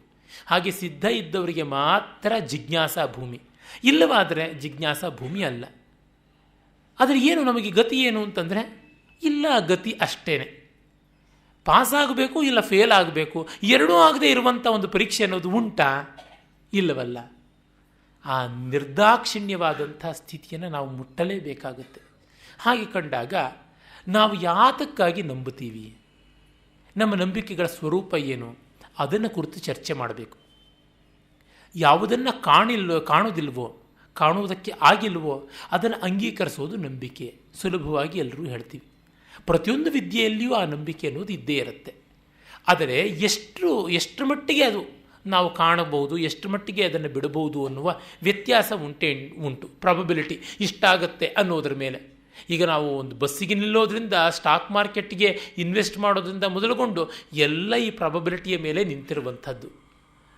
ಹಾಗೆ ಕಂಡಾಗ ಅನುಕೂಲವಾಗುತ್ತೆ ಅನ್ನೋದ್ರಿಂದ ನಾವು ಒಪ್ಕೊಳ್ತಾ ಇದ್ದೀವಿ ಅಂತಷ್ಟೇ ಗೊತ್ತಾಗುತ್ತೆ. ಅನನುಕೂಲವಾದಾಗಲೇ ನಮಗೆಲ್ಲ ಪ್ರಶ್ನೆ ಬರುತ್ತೆ. ಈಗ ನಮ್ಮ ಹಳೆಯ ಸಂಪ್ರದಾಯದ ವಿಷಯಗಳನ್ನು ಎಷ್ಟನ್ನೋ ಮಾಡುವಲ್ಲಿ ಅನುಕೂಲ ಇಲ್ಲ ಅನ್ನೋದ್ರಿಂದಲೇ ಪ್ರಶ್ನೆ. ಉದಾಹರಣೆಗೆ ಗ್ರಹಣದಲ್ಲಿ ನಾವು ಉಪವಾಸ ಇರಬೇಕೆಂದರೆ ನಮಗೆ ಈಗ ಉಪವಾಸ ಇರೋಕ್ಕಾಗ್ತಾ ಇಲ್ಲ. ಹಾಗಾಗಿ ಉಪವಾಸ ಬಿಡುವಂಥದ್ದು ಯಾವುದಾದ್ರೂ ಅವಕಾಶ ಉಂಟಾ ಅಂತ ಶಾಸ್ತ್ರ ಹೇಳಿದ್ರೆ ನಮಗೆ ನೆಮ್ಮದಿ ಆಗುತ್ತೆ. ಉಪವಾಸ ಇದ್ದೇನು ಅಂತನ್ನುವರಿಗೆ ಆ ಪ್ರಶ್ನೆ ಬರುವಂಥದ್ದೇ ಅಲ್ಲ. ಆದರೆ ಉಪವಾಸ ಇರುವಂಥ ಶಕ್ತಿ ಇದ್ದವ್ರದ್ದು ಏನಿರುತ್ತೆ, ನಮಗೆ ಸ್ವರ್ಗ ಅನ್ನೋದು ರಿಸರ್ವ್ ಆಗಿದೆ ಎನ್ನುವ ಭಾವನೆಯೂ ಇರುತ್ತೆ. ಆಗ ಉಪವಾಸ ಇರಲಾಗದೇ ಇದ್ದವರಿಗೆ ನಮಗೆ ನರಕವೂ ಕಟ್ಟಿಟ್ಟ ಬುತ್ತಿಯ ಅನ್ನುವ ಕಳವಳ ಆರಂಭವಾಗುತ್ತೆ. ಅದರಿಂದ ಪ್ರಶ್ನೆಗಳು ಹುಟ್ಟುಕೊಳ್ಳುತ್ತವೆ. ಈಗ ಉದಾಹರಣೆಗೆ ಈ ಗ್ರಹಣಾದಿಗಳದೇ ತೆಗೆದುಕೊಳ್ಳೋಣ. ಏನು, ಯಾತಕ್ಕಾಗಿ ಬಂತು? ಅದಕ್ಕೆ ವೈಜ್ಞಾನಿಕವಾಗಿ ಅಂದರೆ ಭೌತಶಾಸ್ತ್ರೀಯವಾಗಿ ಒಂದಷ್ಟು ಉತ್ತರಗಳು ಹೇಳ್ತಾರೆ, ದೈವತಶಾಸ್ತ್ರೀಯವಾಗಿ ಒಂದಷ್ಟು ಹೇಳ್ತಾರೆ. ಏನನ್ನು ನೋಡಬೇಕು, ಇವೆಲ್ಲ ನಮಗೆ ಮಾತ್ರವಾ, ಬೇರೆ ದೇಶದವರಿಗೆ ಇಲ್ಲವಾ ಅಂತಂದರೆ ಇಷ್ಟೇ ಸರಳವಾದ ಉತ್ತರ ಇರುವಂಥದ್ದಷ್ಟೇ. ನನಗೆ ನಮ್ಮಮ್ಮನ ನೋಡಿದ್ರೆ ಪ್ರೀತಿ ಉಕ್ಕುತ್ತೆ, ಬೇರೆ ಮತ್ತಾರೋ ಹೆಂಗಸರನ್ನು ನೋಡಿದ್ರೆ ಅಲ್ಲ. ಯಾಕೆ? ಅವರು ಆ ತಾಯಿನೇ, ಮಕ್ಕಳಿಗೆ ಜನ್ಮ ಕೊಟ್ಟಂಥ ತಾಯಿ, ಇವರು ಮಕ್ಕಳಿಗೆ ಜನ್ಮ ಕೊಟ್ಟಂಥ ತಾಯಿ, ಅವರು ಹೆಣ್ಣು ಇವರು ಹೆಣ್ಣು. ಹಾಗಿದ್ದಾಗ ಏನು ವ್ಯತ್ಯಾಸ ಅಂತಂದರೆ, ಅವರ ಜೊತೆಗೆ ನನ್ನ ಸಂಬಂಧ ಇಲ್ಲ, ಇವರ ಜೊತೆಗೆ ನನ್ನ ಸಂಬಂಧ ಇದೆ. ನನಗೆ ನನ್ನ ಈ ನಂಬಿಕೆಗಳ ಜೊತೆಗೆ ಸಂಬಂಧ ಇರೋದರಿಂದ ಗ್ರಹಣ ಸ್ನಾನ ಮಾಡ್ತೀನಿ. ಸಂಬಂಧ ಇಲ್ಲವೋ, ಇಲ್ಲವೇ ಇಲ್ಲ ಅಂತ ಅಂದುಕೊಳ್ಬೇಕಾಗುತ್ತೆ. ಅದು ಬಿಟ್ಟು ಇನ್ಯಾವ ಉತ್ತರವೂ ನನ್ನ ಪಾಲಿಗೆ ಇಲ್ಲ. ಇದು ಇದ್ದು ನೆಮ್ಮದಿಯಾಗಿರಬಲ್ಲರ? ಇದ್ದರೆ ಸರಿ, ಇಲ್ಲವೋ ನಿಮ್ಮ ಹಣೆ ಬರಹ ಅಂತ ಅನ್ನಬೇಕು. ನಮ್ಮ ಹತ್ರ ಇರೋದು ಎರಡೇನೆ, ಒಂದು ನಾರ್ತ್ ಇಂಡಿಯನು, ಒಂದು ಸೌತ್ ಇಂಡಿಯನ್ ಊಟ. ನಿಮಗೆ ಎರಡೂ ಆಗೋದಿಲ್ಲ ಅಂದರೆ ಉಪವಾಸ ಇರಿ ಅಂತ ಅನ್ನಬೇಕಾಗತ್ತೆ ಅಷ್ಟೇ. ಇದು ಬಿಟ್ಟು ಬೇರೆ ಯಾವುದೂ ಇಲ್ಲ. ಶಾಸ್ತ್ರಗಳಲ್ಲಿ ಇದಕ್ಕೆ ಸಮಾಧಾನ ಇದೆಯಾ? ತುಂಬ ಜನಕ್ಕೆ ನಮ್ಮ ಧರ್ಮಶಾಸ್ತ್ರಗಳಲ್ಲೆಲ್ಲ ಇದಕ್ಕೆ ವೈಜ್ಞಾನಿಕವಾದ ಉತ್ತರ ಇದೆಯಾ ಅಂತ ಖಂಡಿತ ಇಲ್ಲ, ಖಂಡಿತ ಇಲ್ಲ. ಧರ್ಮಶಾಸ್ತ್ರಗಳನ್ನು ಬರೆದಂಥವರೆಲ್ಲ ಪ್ರಾಜ್ಞರೇ ಹೊರತುನುವೆ ಸರ್ವಜ್ಞರಲ್ಲ. ಯಾತಕ್ಕೆ ನಾನು ಈ ಮಾತು ಹೇಳ್ತಾ ಇದ್ದೀನಿ ಅಂತಂದರೆ, ಸರ್ವಜ್ಞತ್ವ ಅಂದರೆ ಫಿಲಸಾಫಿಕಲ್ಲಾಗಿ ಉಂಟು, ಆದರೆ ವ್ಯಾವಹಾರಿಕವಾಗಿ ಅಲ್ಲ. ಸರ್ವಜ್ಞ ಅಂತಂದರೆ ಎಲ್ಲವೂ ತಿಳಿದಿದೆ ಅಂತಂದರೆ ಆತ ಸಾಕ್ಷಾತ್ ಕೃಷ್ಣ ಪರಮಾತ್ಮನೇ ಇರಬಹುದು, ರಮಣ ಮಹರ್ಷಿಗಳೇ ಇರಬಹುದು, ರಾಮಕೃಷ್ಣರೇ ಇರಬಹುದು. ಅವರಿಗೆ ತತ್ವದೃಷ್ಟಿಯಿಂದ ಗೊತ್ತಿತ್ತೇ ಹೊರತುನುವೆ ಮಿಕ್ಕ ದೃಷ್ಟಿಯಿಂದ ಅಲ್ಲ. ಉದಾಹರಣೆಗೆ ನಾವು ಕೇಳಿದ್ದೀವಿ, ಶ್ರೀರಾಮಕೃಷ್ಣ ಪರಮಸರಿಗೆ ಒಂದು 50-60 ಇಂಗ್ಲೀಷ್ ಶಬ್ದಗಳು ಬರ್ತಾ ಇದ್ವು ಅಂತ. ಅವರು ಸರ್ವಜ್ಞರಾಗಿದ್ದರೆ ಇಂಗ್ಲೀಷ್ ತಿಳ್ಕೊಳ್ಬಾರ್ದ ಅಂದರೆ? ಅವರು ಸರ್ವ ಅಂದರೆ ದಿ ಫಿಲಾಸಫಿ ಆಫ್ ಲ್ಯಾಂಗ್ವೇಜ್ ಗೊತ್ತು ಅಷ್ಟೇ ಹೊರತು ಹಿ ಈಸ್ ನಾಟ್ ಎ ಪಾಲಿಗ್ಲಾಟ್, ಬಹುಭಾಷಾ ವಿದ್ವಾಂಸರಲ್ಲ.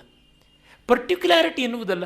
ಈ ನೀರಿನಲ್ಲಿ ಎಲ್ಲ ಸಮುದ್ರದ ಜಗತ್ತಿನ ಎಲ್ಲ ನೀರು ಇದೆ ಅಂದರೆ H2O ಆಗಿ ಇದೆ ಅಂತ ಅರ್ಥವೇ ಹೊರತು ಸಮುದ್ರ ಎಲ್ಲ ಇದೆ ಎನ್ನುವ ಅರ್ಥ ಅಲ್ಲ. ಹಾಗಾಗಿ ಫಿಲಾಸಫಿಯನ್ನು ಅವರು ತಿಳ್ಕೊಂಡಿದ್ದಾರೆ, ಏನು ಪರ್ಟಿಕ್ಯುಲರ್ ಆಗಿ ಅಲ್ಲ. ನಮ್ಮ ಪ್ರಶ್ನೆಗಳು ಫಿಲಾಸಾಫಿಕಲ್ ಆದವಲ್ಲ, ಪರ್ಟಿಕ್ಯುಲರ್ ಆದಂಥದ್ದು. ಪರ್ಟಿಕ್ಯುಲರ್ ಆದಕ್ಕೆ ನಾವು ತೆಗೆದುಕೊಳ್ಬೇಕೇ ಹೊರತು ಯಾರೂ ಕೊಡೋದಕ್ಕೆ ಸಾಧ್ಯ ಇಲ್ಲ. ಉದಾಹರಣೆಗೆ, ಕೆಡದೇ ಇರುವಂತೆ ಅಡುಗೆ ಮಾಡಬೇಕು ಅಂತಂದರೆ ಏನು? ಯಾವತ್ತೂ ಕೆಡಬಾರದು ಅಂಥ ಅಡುಗೆ ಮಾಡಬೇಕು ಅಂತಂದರೆ ಏನು? ಅಟ್ಲೀಸ್ಟ್ ಒಂದು 10 ವರ್ಷ ಆದರೂ ಕೆಡಬಾರದು ಅಂಥ ಅಡುಗೆ ಮಾಡಬೇಕು. ಹೇಗೆ ಅಂತಂದರೆ ಒಂದು ಹಲಸಿನ ಮರ ಹಾಕಬೇಕಷ್ಟೆ. ಈ ಹಲಸಿನ ಮರದಲ್ಲಿ ಕಾಯಿ ಬಿಡುತ್ತೆ, ಹಣ್ಣಾಗುತ್ತೆ, ಅದು ಕೆಡುವುದಿಲ್ಲ, ಬಿಡ್ತಾ ಇರುತ್ತೆ, ಒಂದು 50 ವರ್ಷ ಇರುತ್ತೆ ಅಂತ ಅನ್ಬೇಕು. ಇಲ್ಲ ನನಗೆ ಕುಕ್ಕಡಾಗಿರುವಂಥದ್ದು, ಕುಕ್ಕಡ ಆದಮೇಲೆ ಇಲ್ಲ ಕೊಳೆಯುವಂಥದ್ದೇ ಅಂತ. When you isolate it loses its universality. Isolate ಮಾಡಲಿಲ್ಲ, ನಮಗದು ಪ್ರಯೋಜನಕ್ಕೆ ಬರೋದಿಲ್ಲ. ಬೇಯಿಸದೆ ನಾವು ತಿನ್ನಲಾರೆವು, ಬೇಯಿಸಿಬಿಟ್ಟ ಮೇಲೆ ಅದನ್ನು ಉಳಿಸಿಕೊಳ್ಳಲಾರೆವು. ಹಾಗಾಗಿ ಪ್ರತಿಯೊಬ್ಬರೂ ಅವರ ದೇಶ ಕಾಲಕ್ಕೆ ತಕ್ಕಂತೆ ಹುಡುಕಿಕೊಳ್ಳಬೇಕಾಗುತ್ತೆ. ಇದಕ್ಕೆ ಎಲ್ಲರೂ ಯಾತಕ್ಕೆ ಬರೆದಿಟ್ಬಿಡಲಿಲ್ಲ ಅಂದರೆ, ಬರೆದಿಡೋಕ್ಕೆ ಆಗೋದಿಲ್ಲ ಅಷ್ಟೇ. ಒಂದು ವಾರಕ್ಕೆ ಆಗುವಷ್ಟು ಅಡುಗೆ ಮಾಡಿ ಇಟ್ಕೊಳ್ಳಿ ಅಂದರೆ ಅಷ್ಟು ದೊಡ್ಡ ಡೀಪ್ ಫ್ರೀಸರು ನಮ್ಮಲ್ಲಿ ಇಲ್ಲ. ಏನು ಮಾಡೋಣ, ಹೋಗಲಿ ತಂಗಳ ಪೆಟ್ಟಿಗೆನಾದ್ರು ಇರುತ್ತಾ ಅಂತಂದರೆ. ಮತ್ತು ಒಂದು ವಾರ ಅದೇ ಅನ್ನ, ಅದೇ ಸಾರು, ಅದೇ ಚಟ್ನಿ, ಅದೇ ಪಲ್ಯ ತಿನ್ನೋದಕ್ಕೆ ನಮ್ಮ ಕೈನಲ್ಲೂ ಆಗೋದಿಲ್ಲ. ಎಂಥ ಫ್ರಿಜ್ನಲ್ಲೂ ಕೂಡ ಎಷ್ಟು ಸೊಗಸಾದ ಚಟ್ನಿ ಮಾಡಿ, ನನ್ನ ಅನುಭವದಿಂದ ಹೇಳ್ತಾ ಇದ್ದೀನಿ, ಮೊದಲನೇ ದಿವಸಕ್ಕೆ ಉಪ್ಪು ಖಾರ ಜಾಸ್ತಿ ಚೆನ್ನಾಗಿರುವಂಥದ್ದು ಕಡಿಮೆ ಆಗಿರುತ್ತೆ, 2ನೇ ದಿವಸಕ್ಕೆ ಒಗ್ಗರಣೆಯ ಗಮಲು ಹೋಗಿರುತ್ತೆ, 3ನೇ ದಿವಸಕ್ಕೆ ಕೊಬ್ಬರಿಯಲ್ಲಿರ್ತಕ್ಕಂಥ ಫ್ರೆಶ್ನೆಸ್ ಸಾಕಷ್ಟು ಹೋಗಿರುತ್ತೆ. ಕೆಟ್ಟಿಲ್ಲ ಅನ್ನೋದೊಂದು ಬಿಟ್ಟರೆ ಸರಿಯಾಗಿ ಮಾತ್ರ ಇರುವುದಿಲ್ಲ. ಎಲ್ಲರಿಗೂ ಗೊತ್ತು ಈ ರಹಸ್ಯ. ಇನ್ನೇನು, ಸಾರು ಹುಳಿದ ಬೇಕಾದ್ರೆ ಬಿಸಿ ಮಾಡ್ಕೊಳ್ಬೋದು, ಚಟ್ನಿನ ಬಿಸಿ ಮಾಡ್ಕೊಳಕ್ಕಾದೀತೆ? ಖಂಡಿತ ಸಾಧ್ಯ ಇಲ್ಲ. ಅಥವಾ ಕೋಸಂಬರಿಯನ್ನು ಬಿಸಿ ಮಾಡ್ಕೊಳಕ್ಕಾದೀತೆ? ಖಂಡಿತ ಇಲ್ಲ. ಇರುತ್ತೆ, ಕೆಡದೇ ಇರುತ್ತೆ ಅಷ್ಟೇ, ಇನ್ನೇನು ಆಗುವಂಥದ್ದಲ್ಲ. ಹಾಗಾಗಿ ಆ ಹೊತ್ತಿಗೆ ಮಾಡಿಕೊಳ್ಳಬೇಕಾಗುತ್ತೆ. ಇದರಿಂದ ನಮ್ಮ ಜನಕ್ಕೆ ತುಂಬ ಭ್ರಮೆಗಳಿವೆ. ನಮ್ಮ ಋಷಿಗಳು, ಶಾಸ್ತ್ರಜ್ಞರು ಎಲ್ಲ ಕಾಲಕ್ಕೂ ಅನ್ವಯವಾಗೋದು ಬರೆದಿದ್ದಾರೆ ಅಂತ. ಹಾಗೆ ಬರೆಯೋ ಆಗಿದ್ದರೆ ಯಾತಕ್ಕೆ 40 ಸ್ಮೃತಿಗಳು ಮಾಡಬೇಕಾಗಿತ್ತು?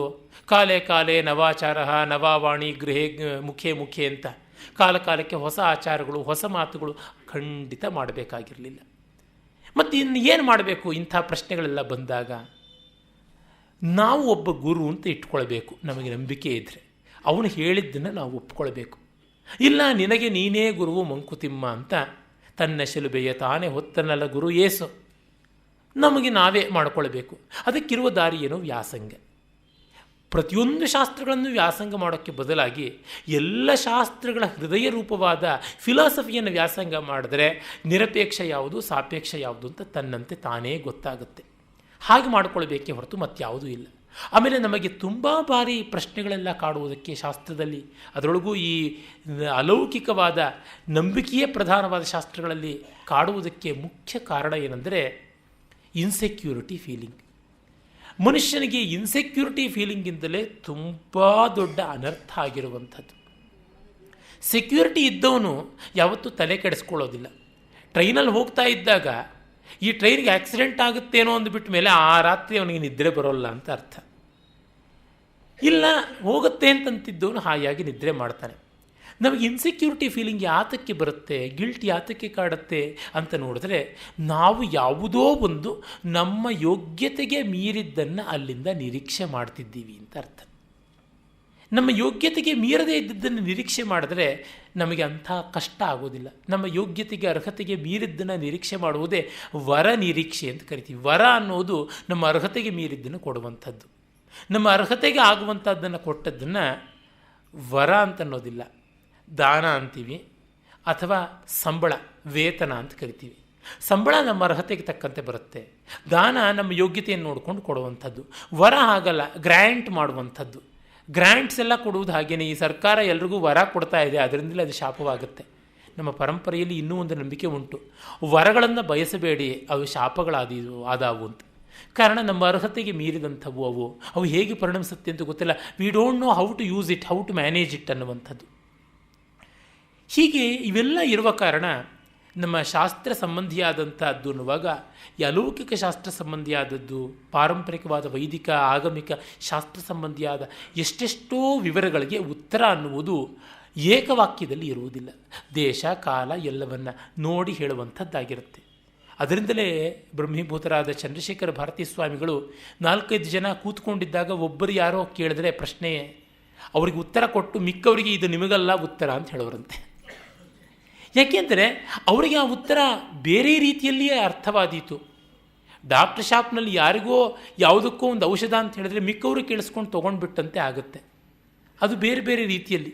ಅದು ಒಂದು ಕಥೆ ಉಂಟಲ್ಲ, ಒಬ್ಬ ವೈದ್ಯ ಇದ್ದ, ತುಂಬ ಚೆನ್ನಾಗಿ ಅವನಿಗೆ ತಿಳುವಳಿಕೆ ಇತ್ತು, ಎಲ್ಲರಿಗೂ ಒಳ್ಳೆಯ ಚಿಕಿತ್ಸೆಯನ್ನು ಮಾಡ್ತಾ ಇದ್ದ.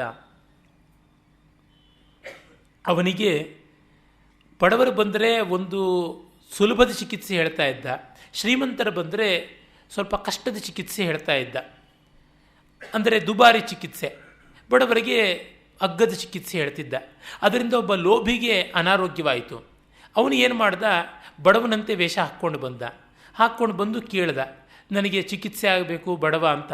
ಸರಿಯಪ್ಪ, ನೀನು ಹೋಗ್ಬಿಟ್ಟಿದ್ದನು ಇಂಥ ಒಂದು ಸೊಪ್ಪನ್ನು ದಿವಸ ತಿನ್ನು ಅಂತ. ಅದು ಸಿಕ್ಕಾಪಟ್ಟೆ ಕಹಿ. ಒಂದು ದಿವಸಕ್ಕೆ ತಿಂದು ಸಾಕಾಗಿ ಸುಸ್ತಾಗಿ ವಾಂತಿ ಮಾಡಿಕೊಂಡು ಮಂಚ ಹತ್ತದವನು ಮತ್ತೆ ಬಂದು, ಸ್ವಾಮಿ ನನ್ನ ಕೈಯಲ್ಲಿ ತಿನ್ನೋದಕ್ಕಾಗೋದಿಲ್ಲ ಕಹಿ ಅಂತಂದ. ಆಗ ನನಗೆ ಗೊತ್ತು ನೀವು ತುಂಬ ಶ್ರೀಮಂತರು ಅಂತ, ಯಾಕೆ ಹೀಗೆ ಮಾಡಿದ್ರಿ ಅಂತ. ಹೇಗೆ ಗೊತ್ತಾಯಿತು ಅಂದರೆ, ಅಲ್ಲ, ನೀವು ಉಂಗುರ ತೆಗೆದಿಟ್ಟು ಬಂದ್ರಿ, ಆದರೆ ಉಂಗುರ ಹಾಕ್ಕೊಂಡಿದ್ರೆ ಗುರುತನ್ನು ಮುಚ್ಚೋಕ್ಕೆ ಸಾಧ್ಯವ? 10 ಬೆರಳಿಗೂ ಉಂಗುರ ಇತ್ತು, ಆ ಉಂಗುರಗಳ ಗುರುತು ಅದೇ ಥರವೇ ಇತ್ತು. ನಿಮ್ಮ ಕೈ ಕಾಲು ಎಲ್ಲ ಮೃದುವಾಗಿತ್ತು. ಪರೀಕ್ಷೆ ಮಾಡುವಾಗ ನಾಡಿ ಕೈ ನೋಡ್ತೀವಲ್ಲ, ಬಡವನ ಕೈಗಳು ಎಷ್ಟು ಒರಟಾಗಿ ಹೇಗಿರುತ್ತವೆ, ಮತ್ತು ಬಡವನ ಮೈ ಈ ಥರ ಮೆತ್ತಿಗೆ ತೊಸೆಯಾಗಿರೋಕ್ಕೆ ಸಾಧ್ಯವ? ಅವನ ಮೈ ಗಟ್ಟುಮುಟ್ಟಾಗಿ ಇರಬೇಕಾಗತ್ತೆ. ಆಮೇಲೆ ಎಲ್ಲದಕ್ಕಿಂತ ಆ ಕಹಿಯನ್ನು ತಿನ್ನೋಕ್ಕಾಗಲ್ಲ ಅಂತ ಬಂದಿದ್ದೇ ಗೊತ್ತಾಗುತ್ತೆ ಬೇರೊಂದು ಇದೆಯಾ ಅಂತ. ಬಡವ ಆದರೆ ಇನ್ಯಾವುದೂ ಗತಿ ಇಲ್ಲ ಅಂತ ತಿಂದಿರೋನು. ಯಾಕೆ? ಅವನಿಗೆ ನಾಲಿಗೆ ರುಚಿ ಕಂಡದ್ದಲ್ಲ. ಒಂದು ಗಾದೆಯೇ ಉಂಟು, ನಾಲಿಗೆಗೆ ರುಚಿ ತೋರಿಸ್ಬೇಡ, ಕಾಲಿಗೆ ದಾರಿ ತೋರಿಸ್ಬೇಡ ಅಂತ. ಹಾಗಾಗಿ ಮತ್ತೇನು, ಇಷ್ಟು ದುಡ್ಡಾಗುತ್ತೆ ಕೊಡಿ ಅಂತ ಗತ್ಯಂತರ ಇಲ್ಲದೆ ದುಡ್ಡು ಕೊಟ್ಟ. ಸಿಹಿಯಾಗಿ ಚೆನ್ನಾಗಿ ಇತ್ತು ಔಷಧ. ಆಮೇಲೆ ಕೇಳಿದ್ನಂತೆ, ಚೆನ್ನಾಗಿತ್ತು, ಆರೋಗ್ಯವಾಯಿತು, ಇದು ಏನು ಮಾಡಿದಂತೆ? ಏನೂ ಇಲ್ಲ, ಆ ಮೂಲಿಕೆಗೆ ಬೇರೆ ಬೇಕಾದಷ್ಟು ದುಬಾರಿಯಾದಂತಹ ರುಚಿಕರವಾದ ಪದಾರ್ಥಗಳೆಲ್ಲ ಹಾಕಿ ಅದರ ಕಹಿಯನ್ನು ಸಾಕಷ್ಟು ಕಡಿಮೆ ಮಾಡಿದೆ. ಅದಕ್ಕೆ ಮಸಾಲೆ ಸೇರಿಸೋದೇನೆ ಜಾಸ್ತಿ ಆಯಿತು. ಗುರ್ರಾನಿಕನ್ನ ಲದ್ದಿ ಬಿರುಸು ಅಂತ ಗಾದೆ ತಾನೆ ತೆಲುಗಿನಲ್ಲಿ. ನಿಜವಾಗಿ ಚಿಕಿತ್ಸೆಗೆ ಬರೋದು ಆ ಕಹಿಯಲ್ಲೇನೆ. ಆದರೆ ಕಹಿಯನ್ನು ಜೀರ್ಣಿಸಿಕೊಳ್ಳಲಾಗದ, ಅದನ್ನು ಸವಿಯಲಾಗದಂಥ ಸುಕುಮಾರ ಜಿಹ್ವೆಗಳಿಗೋಸ್ಕರವಾಗಿ ಇದು ಮಾಡಿದ್ದು ಅಂತ. ಹೀಗೆ ಈ ತರಹ ಇದ್ದೇ ಇರುತ್ತೆ, ವಿಭಾಗಗಳೆಲ್ಲ ಇದ್ದೇ ಇರುತ್ತೆ. ನಾವು ಅದನ್ನು ನೋಡಿಕೊಂಡು ಆ ರೀತಿಯಲ್ಲಿ ನಮ್ಮ ಬದುಕಿಗೆ ಬೇಕಾದದ್ದನ್ನು ಮಾಡಿಕೊಳ್ಳಬೇಕು. ಇರಲಿ, ಇನ್ನು ಶಾಸ್ತ್ರದ ಬೇರೆ ಮುಖಗಳನ್ನು ನೋಡೋಣ. ಶಾಸ್ತ್ರ ಯಾವತ್ತೂ ಅರ್ಥಪ್ರಧಾನವಾದಂಥದ್ದು, ಪರ್ಪಸ್ನ ತುಂಬ ಮುಖ್ಯವಾಗಿಟ್ಕೊಳ್ಳುತ್ತೆ. ಅರ್ಥ ಅಂದರೆ ಮೀನಿಂಗ್ ಅನ್ನುವಂಥದ್ದು. ಅದನ್ನು ಫಾರ್ಮ್ಯಾಟನ್ನಲ್ಲ, ಅದು ಲೌಕಿಕ ಶಾಸ್ತ್ರಗಳಲ್ಲಿ. ಆದರೆ ಅಲೌಕಿಕ ಶಾಸ್ತ್ರಗಳಲ್ಲಿ ಫಾರ್ಮ್ಯಾಟು ಇಂಪಾರ್ಟೆಂಟ್ ಅಂತ ಹೇಳ್ಬಿಟ್ಟು ಅನ್ನುತ್ತೆ. ಮತ್ತು ಶಾಸ್ತ್ರ ಯಾವ ಅನುಭವವನ್ನು ತಂದುಕೊಡೋಕ್ಕಾಗೋಲ್ಲ, ಅದರ ಜ್ಞಾಪಕ ರೂಪವನ್ನು ಮಾತ್ರ ಇಟ್ಟಿರುತ್ತೆ.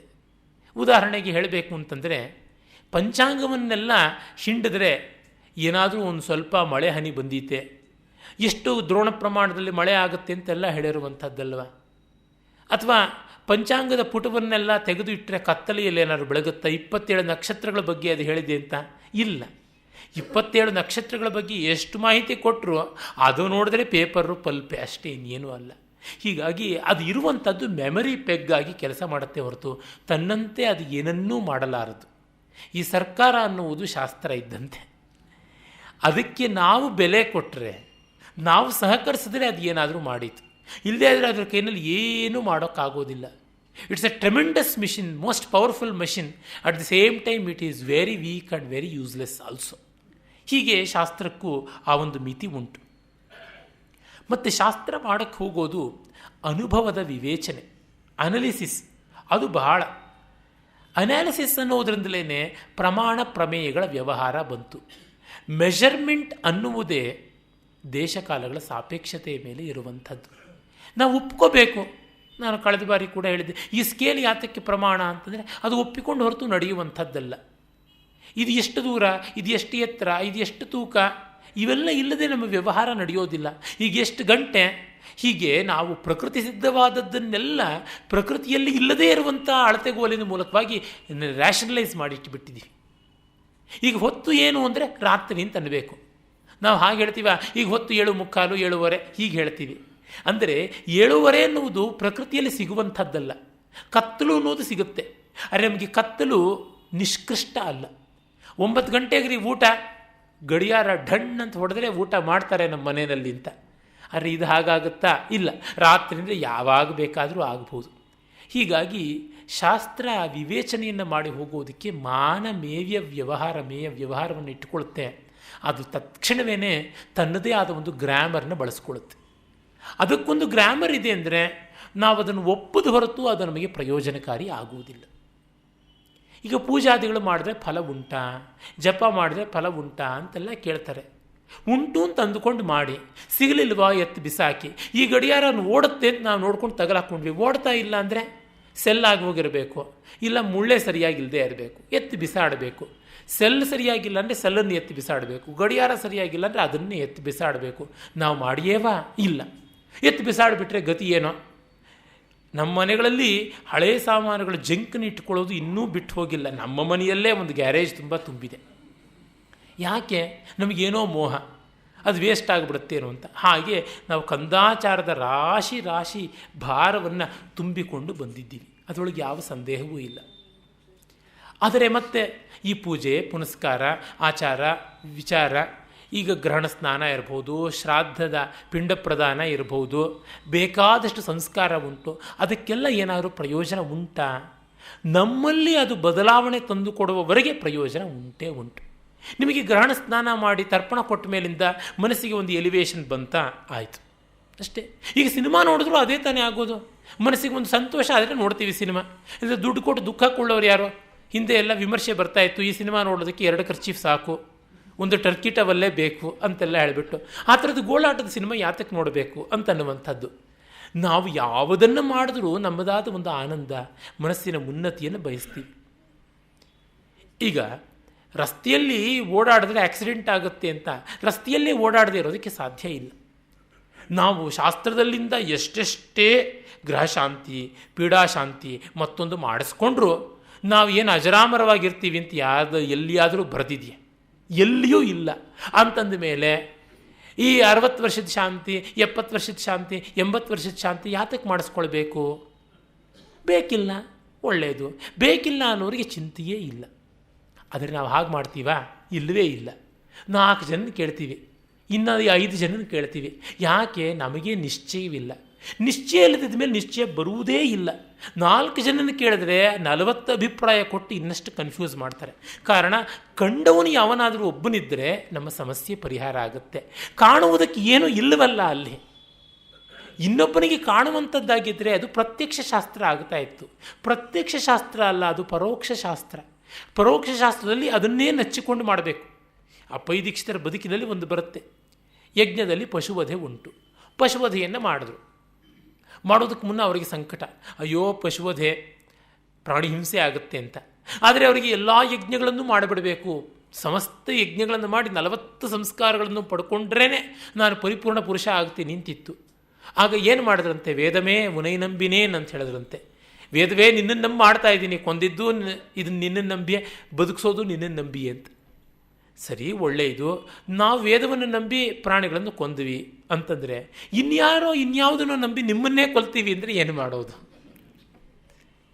ಆಗ ನಾವು ಯೋಚನೆ ಮಾಡಬೇಕಾಗತ್ತೆ, ಯಾವುದಕ್ಕೆ ಎಷ್ಟು, ಯಾವ ರೀತಿಯಾದದ್ದು ಅಂತ. ಆಗ ಇನ್ನೊಬ್ಬರ ಕೆಲಸದಲ್ಲಿ ತಲೆ ಹಾಕೋದಿಲ್ಲ, ಇನ್ನೊಬ್ಬರ ಮೇಲೆ ಬೆರಳು ತೋರಿಸುವಂಥದ್ದು ಕಡಿಮೆ ಮಾಡ್ತೀವಿ. ಹಾಗಾಗಿ ತುಂಬ ಮತಶ್ರದ್ಧೆಯನ್ನೆಲ್ಲ ಇಟ್ಟುಕೊಂಡಂಥವರು ಮತ್ತೊಂದು ಮತವನ್ನು ದೂಷಣೆ ಮಾಡೋದಕ್ಕೆ ಬಾಯೇ ತೆಗಿಬಾರ್ದು. ತೆಗೆದರೆ ಇವರು ಎಲೆಯಲ್ಲಿ ಹಂದಿ ಸತ್ತು ಬಿದ್ದಿದೆ, ಅವರ ಎಲೆಯಲ್ಲಿರುವಂಥ ಎಲೆಯ ಬಗ್ಗೆ ಮಾತಾಡ್ತಾ ಇದ್ದಾರೆ ಎನ್ನುವಂತೆ ಆಗಿಬಿಡುತ್ತೆ. ಪ್ರಶ್ನೆ ಮಾಡುವಂತೆ ಇಲ್ಲ. ಅವ್ರದ್ದು ಸರಿ ಇಲ್ಲ ಆಚಾರ, ಇವ್ರದ್ದು ಸರಿ ಇಲ್ಲ ಅಂತ. ಮತ್ತು ಯಾತಕ್ಕೆ ಇದನ್ನು ಮಾಡ್ತಾ ಇದ್ದಾರೆ? ಇವರ ಆಚಾರದಲ್ಲಿ ಇವರಿಗೆ ವಿಶ್ವಾಸ ಇಲ್ಲ, ಅಷ್ಟೇ, ಇನ್ನೇನೂ ಇಲ್ಲ. ನಮ್ಮ ಆಚಾರದಲ್ಲಿ ವಿಶ್ವಾಸ ಇದ್ದರೆ ಇನ್ನೊಂದರ ಬಗ್ಗೆ ಬರುವುದೇನೇ ಇಲ್ಲ. ನೋಡಿ, ಸಾಮಾನ್ಯವಾಗಿ ನಮ್ಮ ಮಕ್ಕಳಿಗೆ ಯಾವುದೋ ಒಂದು ಮೆಡಿಸನ್ನನ್ನು, ಇಂಜಿನಿಯರಿಂಗ್ದು ಕೋರ್ಸ್ ಸೇರಿಸ್ಬಿಡ್ತೀವಿ. ಆಮೇಲೆ ಇನ್ನು ಪಕ್ಕದ ಮನೆಯವರೋ, ನಮ್ಮ ಬಂಧು ಬಳಗದವರೋ, ದಾಯಾದಿಗಳೋ ಇನ್ಯಾವುದೋ ಅವ್ರ ಮಕ್ಕಳನ್ನ ಇನ್ಯಾವುದೋ ಕೋರ್ಸಿಗೆ ಸೇರಿಸಿದ್ದಾರೆ ಅಂದರೆ ಅದು ಸರಿನಾ ಇದು ಸರಿನಾ ಅಂತ ನಮಗೆ ಸಂದೇಹ. ಜೊತೆಗೆ ಅದಕ್ಕಿಂತ ಇದು ಮೇಲು ಅಂತ ಸ್ಥಾಪನೆ ಮಾಡಬೇಕು ಅನ್ನೋ ಹುಮ್ಮಸ್ಸು, ಹುರುಡು. ಅದಕ್ಕೆ ಎಷ್ಟೆಲ್ಲ ಸರ್ಕಸ್ ಮಾಡ್ತೀವಿ. ಕಾರಣ ಏನು? ನಮ್ಮೊಳಗೆ ಏನೋ ಕೊರತಾ ಇದೆ, ಇದು ಸರಿಯಲ್ಲವೇನೋ ಅಂತ. ನನಗೆ ಇಷ್ಟವಾಗೋದು ಇದೇ ಹೌದು ಅಂದರೆ ಯಾರು ಏನು ಹೇಳಿದ್ರು ಕಿವಿಗೆ ಹಾಕ್ಕೊಳ್ಳೋದೇ ಇಲ್ಲ ಅಲ್ವಾ. ನಾನು ಇಷ್ಟಪಟ್ಟಿದ್ದು ಇದೆ ಅನ್ನುವಂಥ ಕೆಚ್ಚು ನಚ್ಚು ಇರುತ್ತೆ. ಹಾಗಲ್ಲ, ನಮಗೆ ಗೊತ್ತಿಲ್ಲ. ಅಂಧೇನೇವ ನಿಯಮಾನ ಯಥಾಂದಾಹ ಅಂತ ಯಾರೋ ಸೇರಿದ್ರು ಸಾಫ್ಟ್ವೇರಿಗೆ ಬೆಲೆ ಇದೆಯಂತೆ, ನಾವೂ ಸೇರಿಬಿಟ್ವಿ. ನನಗೆ ಇದೆಯೇ ಅರ್ಹತೆ, ಯೋಗ್ಯತೆ ಇದೆಯೇ, ಆಸಕ್ತಿ ಇದೆಯೇ? ಏನೂ ಇಲ್ಲ. ಎತ್ತೀತು ಅಂದರೆ ಕೊಟ್ಟಿಗೆ ಕಟ್ಟು ಅಂತ ಮಾಡಿರುವಂಥದ್ದು. ಹಾಗಾಗಿ ನನಗೆ ಮೆಜಾರಿಟಿ ಹೇಗೆ ಬರೆಸ್ಕೊಳ್ಳೋಣ ಅನ್ನುವಂಥದ್ದು ಇರುತ್ತೆ. ನನ್ನ ಪಾರ್ಟಿ ವಿನ್ ಆಗಬೇಕು ಅಂತ. ಆದರೆ ನೆಮ್ಮದಿ ಅನ್ನುವುದ ಯಾವ ಪ್ರಪಂಚ ಇದೆ, ಆನಂದ ಪ್ರಪಂಚದಲ್ಲಿ ಡೆಮಾಕ್ರಸಿ ಇಲ್ಲ. ಈ ಡೆಮಾಕ್ರಸಿ ಅಷ್ಟು ಅವಿವೇಕ ಮತ್ತಿನ್ಯಾವುದೂ ಇಲ್ಲ. ತಲೆಗಳ ಮೇಲೆ ಲೆಕ್ಕ ಇಡುವಂಥದ್ದು, ತಲೆಯೇ ಇಲ್ಲದೆ ಇರುವಂಥದ್ದು. ನನ್ನ ತರಹ ಹೇಳುವಂಥವ್ರು ಇನ್ನು 10 ಜನ ಇದ್ದಾರೆ ಅಂತ ಈ ಒಪಿನಿಯನ್ ಪೋಲ್ ಮಾಡ್ತಾರಲ್ಲ, ಅದರಷ್ಟು ಮೂರ್ಖತನ ಇನ್ಯಾವುದೂ ಅಲ್ಲ. ಕಾರಣ, ಯಾರನ್ನೋ ಕೇಳ್ತಾರೆ, ಅದಕ್ಕೆ ಸಿಗುವುದೆಲ್ಲ ಕೆಲಸಕ್ಕೆ ಬಾರದೇ ಇದ್ದವರೇನೆ. ಮತ್ತು ಪ್ರತಿಯೊಬ್ಬರೂ ಕೂಡ ದೇಶದ ಆಗು ಹೋಗುಗಳ ಬಗ್ಗೆ ನಿರ್ಣಾಯಕವಾಗಿ ಮಾತನಾಡಿಬಿಡ್ತಾರೆ. ಹೇಳುವುದುಂಟು, ಈ ಒಂದು ಪಾರ್ಟಿ ಬರುತ್ತೆ ಅಂತ ಇಷ್ಟು ಕ್ರಾಸ್ ಸೆಕ್ಷನಲ್ಲಿ ನೋಡಿ ಹೇಳಿದ್ವಿ ಅಂತ. ಅದು ಹೇಗೆ ನಡೆಯುತ್ತೆ? ಅದು ಆಗುವಂಥದ್ದಲ್ಲ. ಎಲ್ಲಿಯೋ ಆದರೆ ಅದು ಹೀಗೆ. ಒಬ್ಬ ಬ್ರಾಹ್ಮಣ ಇದ್ದನಂತೆ. ಅವನು ಕೇವಲ ಹಣೆಯ ಮೇಲೆ ಬೆರಳಿಟ್ಟುಬಿಟ್ಟಿದ್ರು, ಯಾವುದೇ ಹೆಣ್ಣಿನ ಹಣೆಯ ಮೇಲೆ ಕುಂಕುಮದ ಜಾಗದಲ್ಲಿ ಬೆರಳಿಟ್ಬಿಟ್ಟು ಅವಳಿಗೆ ಗಂಡ ಹೆಣ್ಣ ಹುಟ್ಟೋದು ಮಗು ಅಂತ ಗರ್ಭಿಣಿಗೆ ಹೇಳ್ತಾ ಇದ್ದಂತೆ. ಅವನ ಮನೆ ಮುಂದೆ ಕ್ಯೂ ಅಂದರೆ ಕ್ಯೂ ನಿಲ್ತಾ ಇತ್ತು. ರಾಶಿ ಜನ ಬಂದು ಮೂಟೆಗಟ್ಟಲೆ ಧನ ಸಂಪಾದಿಸ್ದ.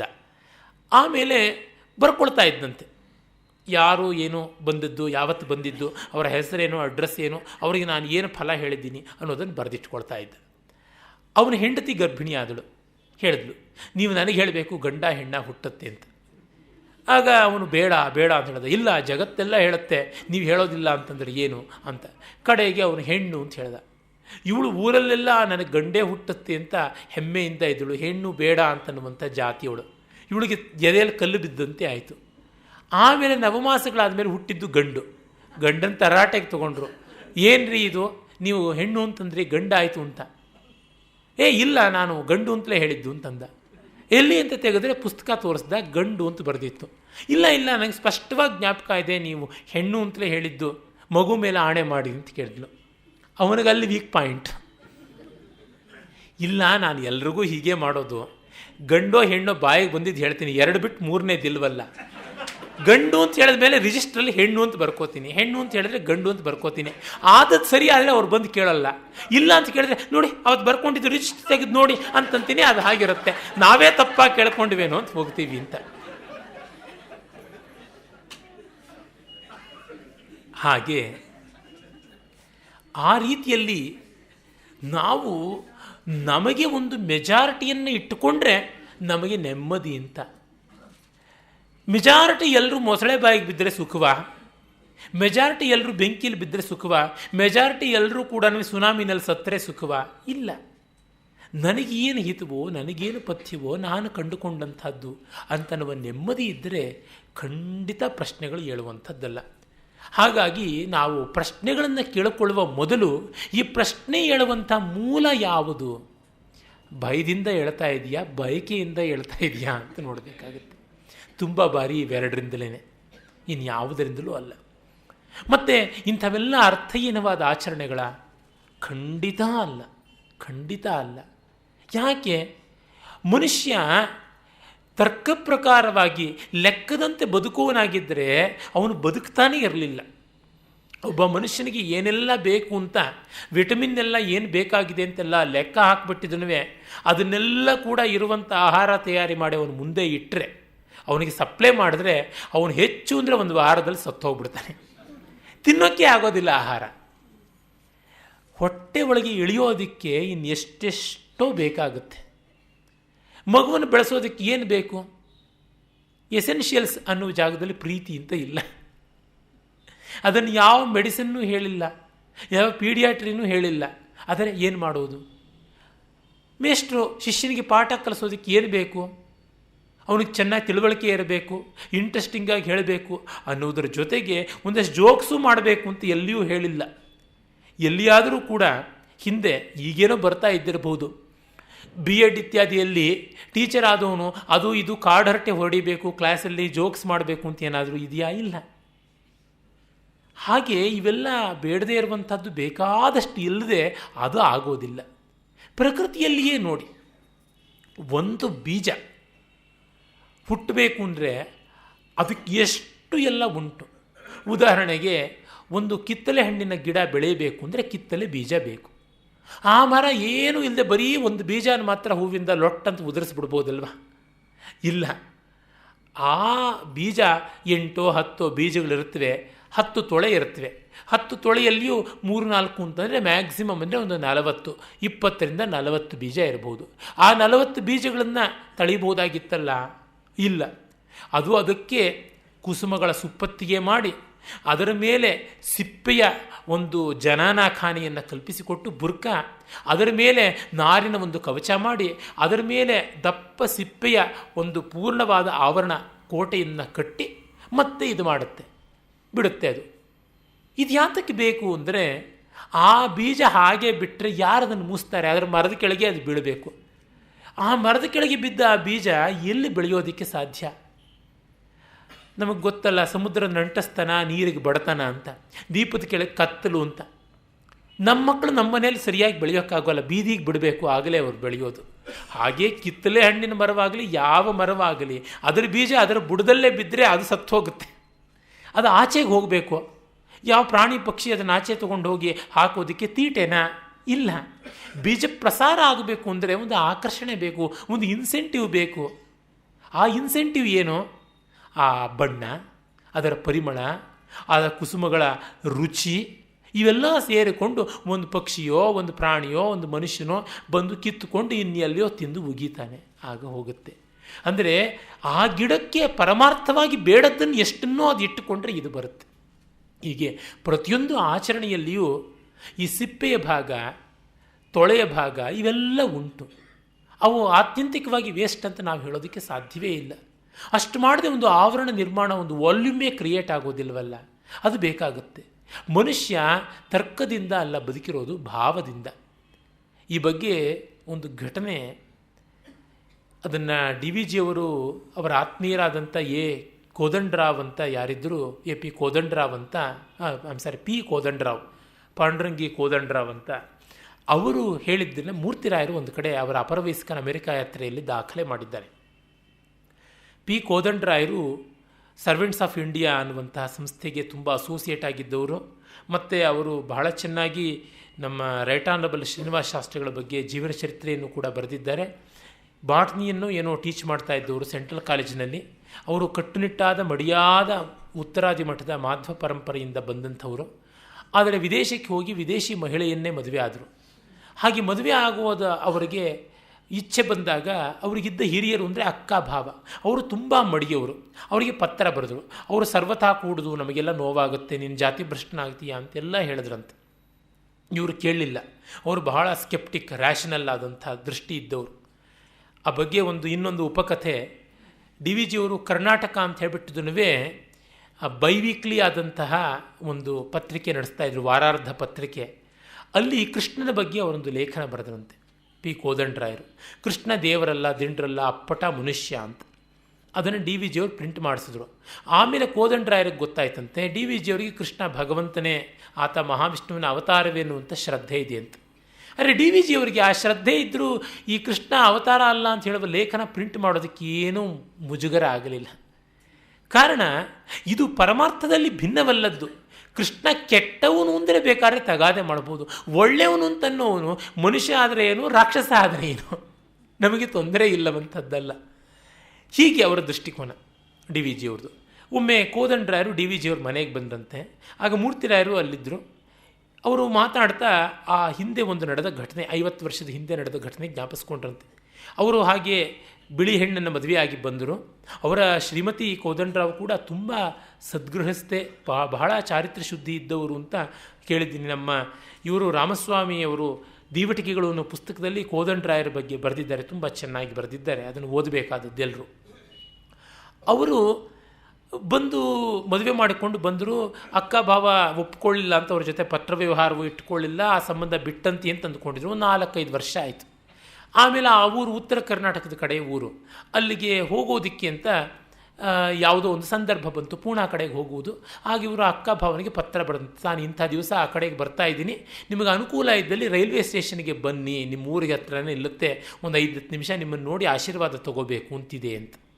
ಆಗ ಅವರಿಬ್ಬರು ಪತ್ರ ಬರೆದಂತೆ, ಏನು ಮಾತು ನೀನು ಹೇಳ್ತಿದ್ದೀಯಾ, ಆ ಊರಿಗೆ ಬಂದವನಿಗೆ ನೀನು ಮನೆಗೆ ಬರೋದು ಕಷ್ಟವಾ, ಮನೆಗೆ ಅವಶ್ಯ ಬರಬೇಕು ಅಂತ. ಇವರು ಮತ್ತೆ ಉತ್ತರ ಬರೆದಂತೆ, ಇಲ್ಲ ಆ ಹೆಂಡತಿ ಕೂಡ ಬರ್ತಾಳೆ ಅಂತ, ಆದರೆ ಇನ್ನೂ ಒಳ್ಳೆಯ ಕಾರಣ ಆಯ್ತಲ್ಲ, ಖಂಡಿತ ಬಂದು ಮನೆಯಲ್ಲಿ 1-2 ದಿವಸ ಇರಬೇಕು ಅಂತ. ಆಯಿತು ಅಂತ ಹೋದರಂತೆ. ಹೋದ ತಕ್ಷಣ ಅವರು ವಯಸ್ಸಾದವರು, ಬಹಳ ಸಂಪ್ರದಾಯಸ್ಥರು. ಅದರೊಳಗೂ ಹೇಳುವುದುಂಟು, ಬ್ರಾಹ್ಮಣರು ಅಂದ್ರೇ ಮಡಿ, ಅದರೊಳಗೆ ಮಾಧ್ವರು ಮತ್ತೂ ಮಡಿ, ಅದರೊಳಗೆ ಉತ್ತರಾದಿ ಮಠದವರು ಮತ್ತೂ ಮಡಿ ಅಂತ ಹೇಳ್ಬಿಟ್ಟು ತುಂಬ ಕಠೋರವಾದ ನೈಷ್ಠಿಕ ನಿಯಮ ಎಲ್ಲ ಉಳ್ಳಂಥವರು. ಅಂಥವರು ಇವ್ರನ್ನ ಅಲ್ಲಿ ಇಳಿಸ್ಕೊಂಡ್ರಂತೆ ಸ್ಟೇಷನ್ನಲ್ಲಿ. ವಯಸ್ಸಾದ ವೃದ್ಧ ದಂಪತಿಗಳವರು ಮನೆಗೆ ಕರ್ಕೊಂಡು ಹೋದಂತೆ. ಮನೆಯಲ್ಲಿ ಬಾಗಿಲಿನಲ್ಲಿ ಏನೇ ಹಸೆ ಮಾಡಿ ಅದರ ಮೇಲೊಂದು ಮಣೆ, ಅದರ ಮೇಲೆ ರಂಗವಲ್ಲಿ ಹಾಕಿ ಈ ಹುಡುಗಿಯನ್ನು ಅಂದರೆ ಈ ಬಿಳಿ ಹೆಂಡತಿಯನ್ನು ನಿಲ್ಲಿಸಿ ಆರತಿ ಮಾಡಿ ತಿಲಕ ಇಟ್ಟು ಒಳಗೆ ಕರ್ಕೊಂಡು ಬಂದು ಮಡಲು ತುಂಬಿ ಸೋಬಲಕ್ಕಿ ಇಟ್ಟು ನಮ್ಮ ಮನೆ ತುಂಬಿಸಿಕೊಳ್ಳೋದು ತಡವಾಯಿತು ಅಂತ ಹೇಳಿ ಅಂದರಂತೆ. ಆಮೇಲೆ 2 ದಿವಸ ಚೆನ್ನಾಗಿ ನೋಡಿಕೊಂಡು ಕಳಿಸಿಕೊಡುವಾಗ, ಅಮ್ಮ ಒಂದು ಮಗುವನ್ನು ಎತ್ಕೊಂಡು ಬಾ ಮತ್ತೆ ಬರುವಾಗ ಅಂತ ಆಶೀರ್ವಾದ ಮಾಡಿ, ಅದನ್ನು ನೆನೆಸ್ಕೊಂಡು ಹೇಳ್ತಾ ಕೋದಂಡರಾಯರು ಡಿ ವಿ ಜಿಯವ್ರ ಮುಂದೆ ಬಿಕ್ಕಿ ಬಿಕ್ಕಿ ಹತ್ತರು ಅಂತ ಮೂರ್ತಿರಾಯರು ಬರೀತಾರೆ. ಆಗ ಡಿ ವಿ ಜಿ ಹೇಳಿದ್ರಂತೆ, ಮೂರ್ತಿರಾವ್ ನೋಡಿ, ನಮ್ಮ ಕೋದಂಡರಾಯರು ಬದುಕನ್ನೆಲ್ಲ ನಡೆಸೋದು ವಿಚಾರ ಮಾರ್ಗ ಮುಂದೆ ಅಂತ ಹೇಳ್ತಾ ಇದ್ರು, ಈಗ ಗೊತ್ತಾಗ್ತಿದೆಯಲ್ಲ ಯಾವುದು ಅಂತ. ಆಗ ಮೂರ್ತಿರಾಯರೆದುರಿಗೆ ಕೋದಂಡರಾಯರು ಹೇಳಿದ್ರಂತೆ, ಸಾರಿ ಗುಂಡಪ್ಪನವ್ರು ನಮ್ಗೆ ತುಂಬ ವರ್ಷದ ಸ್ನೇಹಿತರು, ನಿಮ್ಮೆದುರು ನಾನು ಹತ್ತುಬಿಟ್ಟೆ, ನಾನು ಸೆಂಟಿಮೆಂಟಲ್ ಆಗಿಬಿಟ್ಟೆ ಅಂತ. ಆಗ ಮೂರ್ತಿರಾಯರು ಹೇಳಿದ್ರಂತೆ, ಖಂಡಿತ ಇಲ್ಲ, ಇಲ್ಲಿವರೆಗೂ ನಿಮ್ಮ ಬಗ್ಗೆ ಗೌರವ ಇತ್ತು, ಈಗ ನನಗೆ ಪೂಜ್ಯ ಭಾವನೆ ಬಂದಿದೆ, ಬದುಕನ್ನು ನಡೆಸೋದು ಏನು ಅಂತ ನನಗೂ ಗೊತ್ತಾಯಿತು ಈಗ ಅಂತ. ಮೂರ್ತಿರಾಯರು ಸ್ಕೆಪ್ಟಿಕ್, ವಿಚಾರವಾದಿ ಅಂತ, ಆದರೆ ಭಾವನೆಗಳಿಗೆ ತುಂಬ ಬೆಲೆ ಕೊಟ್ಟಂಥವ್ರು. ಅಂದರೆ ಇವೆಲ್ಲ ಇರುವಂಥದ್ದು. ಅಷ್ಟು ಮಡಿ ಅಂತ ಭಾವಿಸಿಕೊಂಡಂಥ ಅವರ ಅಕ್ಕ ಭಾವಂದರಲ್ಲಿ ಇವರು ನಿರೀಕ್ಷಿಸಲಾಗದಂಥ ಒಂದು ವಿಶಾಲವಾದ ಹೃದಯ ಭಾವ ಇತ್ತು. ಏನು, ಆ ಹೆಣ್ಣು ಮಗಳನ್ನು ಮದುವೆ ಆಗಬೇಡ ಅಂತ, ಮದುವೆ ಆದ ಮೇಲಿಂದ ನಮ್ಮ ಮನೆಯವಳಾದಳು, ಅವಳನ್ನು ಗೌರವಿಸಬೇಕು, ಪ್ರೀತಿಸಬೇಕು ಅನ್ನುವಂಥದ್ದು ಆಗಿ ಹೋಯಿತು. ನಮ್ಮ ಶಾಸ್ತ್ರಜ್ಞರಲ್ಲಿ ಅಂಥ ದೃಷ್ಟಿ ಇದೆ. 8 ವಿಧವಾದ ವಿವಾಹ ಅಂತ ಹೇಳ್ತಾರೆ. ಅದರೊಳಗಡೆ ಒಂದು ಅತ್ಯಾಚಾರ ಮಾಡಿಬಿಡ್ತಾನೆ ಒಬ್ಬ ಹುಡುಗಿನ, ಆಗೇನು ಮಾಡಬೇಕು, ಅದನ್ನೂ ವಿವಾಹ ಅಂತ ಕನ್ಸಿಡರ್ ಮಾಡಬೇಕು. ಅಸುರ ಅನ್ನುವಂಥ ಒಂದು ವಿವಾಹ ಪದ್ಧತಿ ಅಂತ, ಅಂದರೆ ಯಾವುದೇ ಒಂದು ಡಿವಿಯೇಷನ್ನು ಮೈನ್ ಸ್ಟ್ರೀಮ್ಗೆ ತರಬೇಕು ಅನ್ನುವಂಥ ಪ್ರಯತ್ನ. ಈಗ ಕೋರಮಂಗಲದಲ್ಲಿ ಇಲ್ಲೀಗಲ್ ಕನ್ಸ್ಟ್ರಕ್ಷನ್ಸು ಅಂತೆಲ್ಲ ಹೇಳ್ಬಿಟ್ಟು ಒಡೆದ್ರು. ಕಟ್ತಾ ಇದ್ದಾಗ ಇವರೇನು ಬೆಣ್ಣೆದು ನೆಕ್ತಾ ಇದ್ರಾ? ನೋಡಬೇಕಾಗಿತ್ತು ಯಾವ ರೀತಿಯಾದದ್ದು ಅಂತ. ಅದಕ್ಕೆ ಪೆನಾಲ್ಟಿಯೋ ಮತ್ತೊಂದು ಮಗುದೊಂದು ಹಾಕಬೇಕು. ಕಟ್ಟಿದ್ದನ್ನು ಒಡೆದ್ರೆ ಇವ್ರಿಗೆ ಬಂದ ಲಾಭ ಏನು? ಎಂಥದ್ದೂ ಇಲ್ಲ. ಸರ್ಕಾರಕ್ಕೆ ಆಗುವ ನಷ್ಟ ಆಗಿ ಆಯಿತು, ಒಡೆಯುವುದಕ್ಕೊಂದಷ್ಟು ದುಡ್ಡು ಹೋಯಿತು. ಹೀಗಾಗಿ ಮ್ಯಾನ್, ಮೆಟೀರಿಯಲ್, ಮೆಥಡ್ಸ್, ಮನಿ, ಎಷ್ಟು ಎಮ್ಸ್ ವೇಸ್ಟ್ ಆಯಿತು. ಅದಕ್ಕೆ ಕಾರಣ ಇವರಿಗೆ ಮೈಂಡೇ ಇಲ್ಲ, ಬುದ್ಧಿವಂತಿಕೆ ಇಲ್ಲ ಅನ್ನುವುದಷ್ಟೇ. ಅದಕ್ಕೆ ಬೇರೊಂದು ರೀತಿಯ ಪರಿಹಾರ ಉಂಟು ಅಂತ. ನಮ್ಮಲ್ಲಿ ಪ್ರತಿಯೊಂದು ಬಾರಿಯೂ ಡಿವಿಯೇಷನ್ಸನ್ನೆಲ್ಲ ಮೇನ್ ಸ್ಟ್ರೀಮ್ಗೆ ತರುವ ಪ್ರಯತ್ನ ನಡೀತಾ ಇದೆ.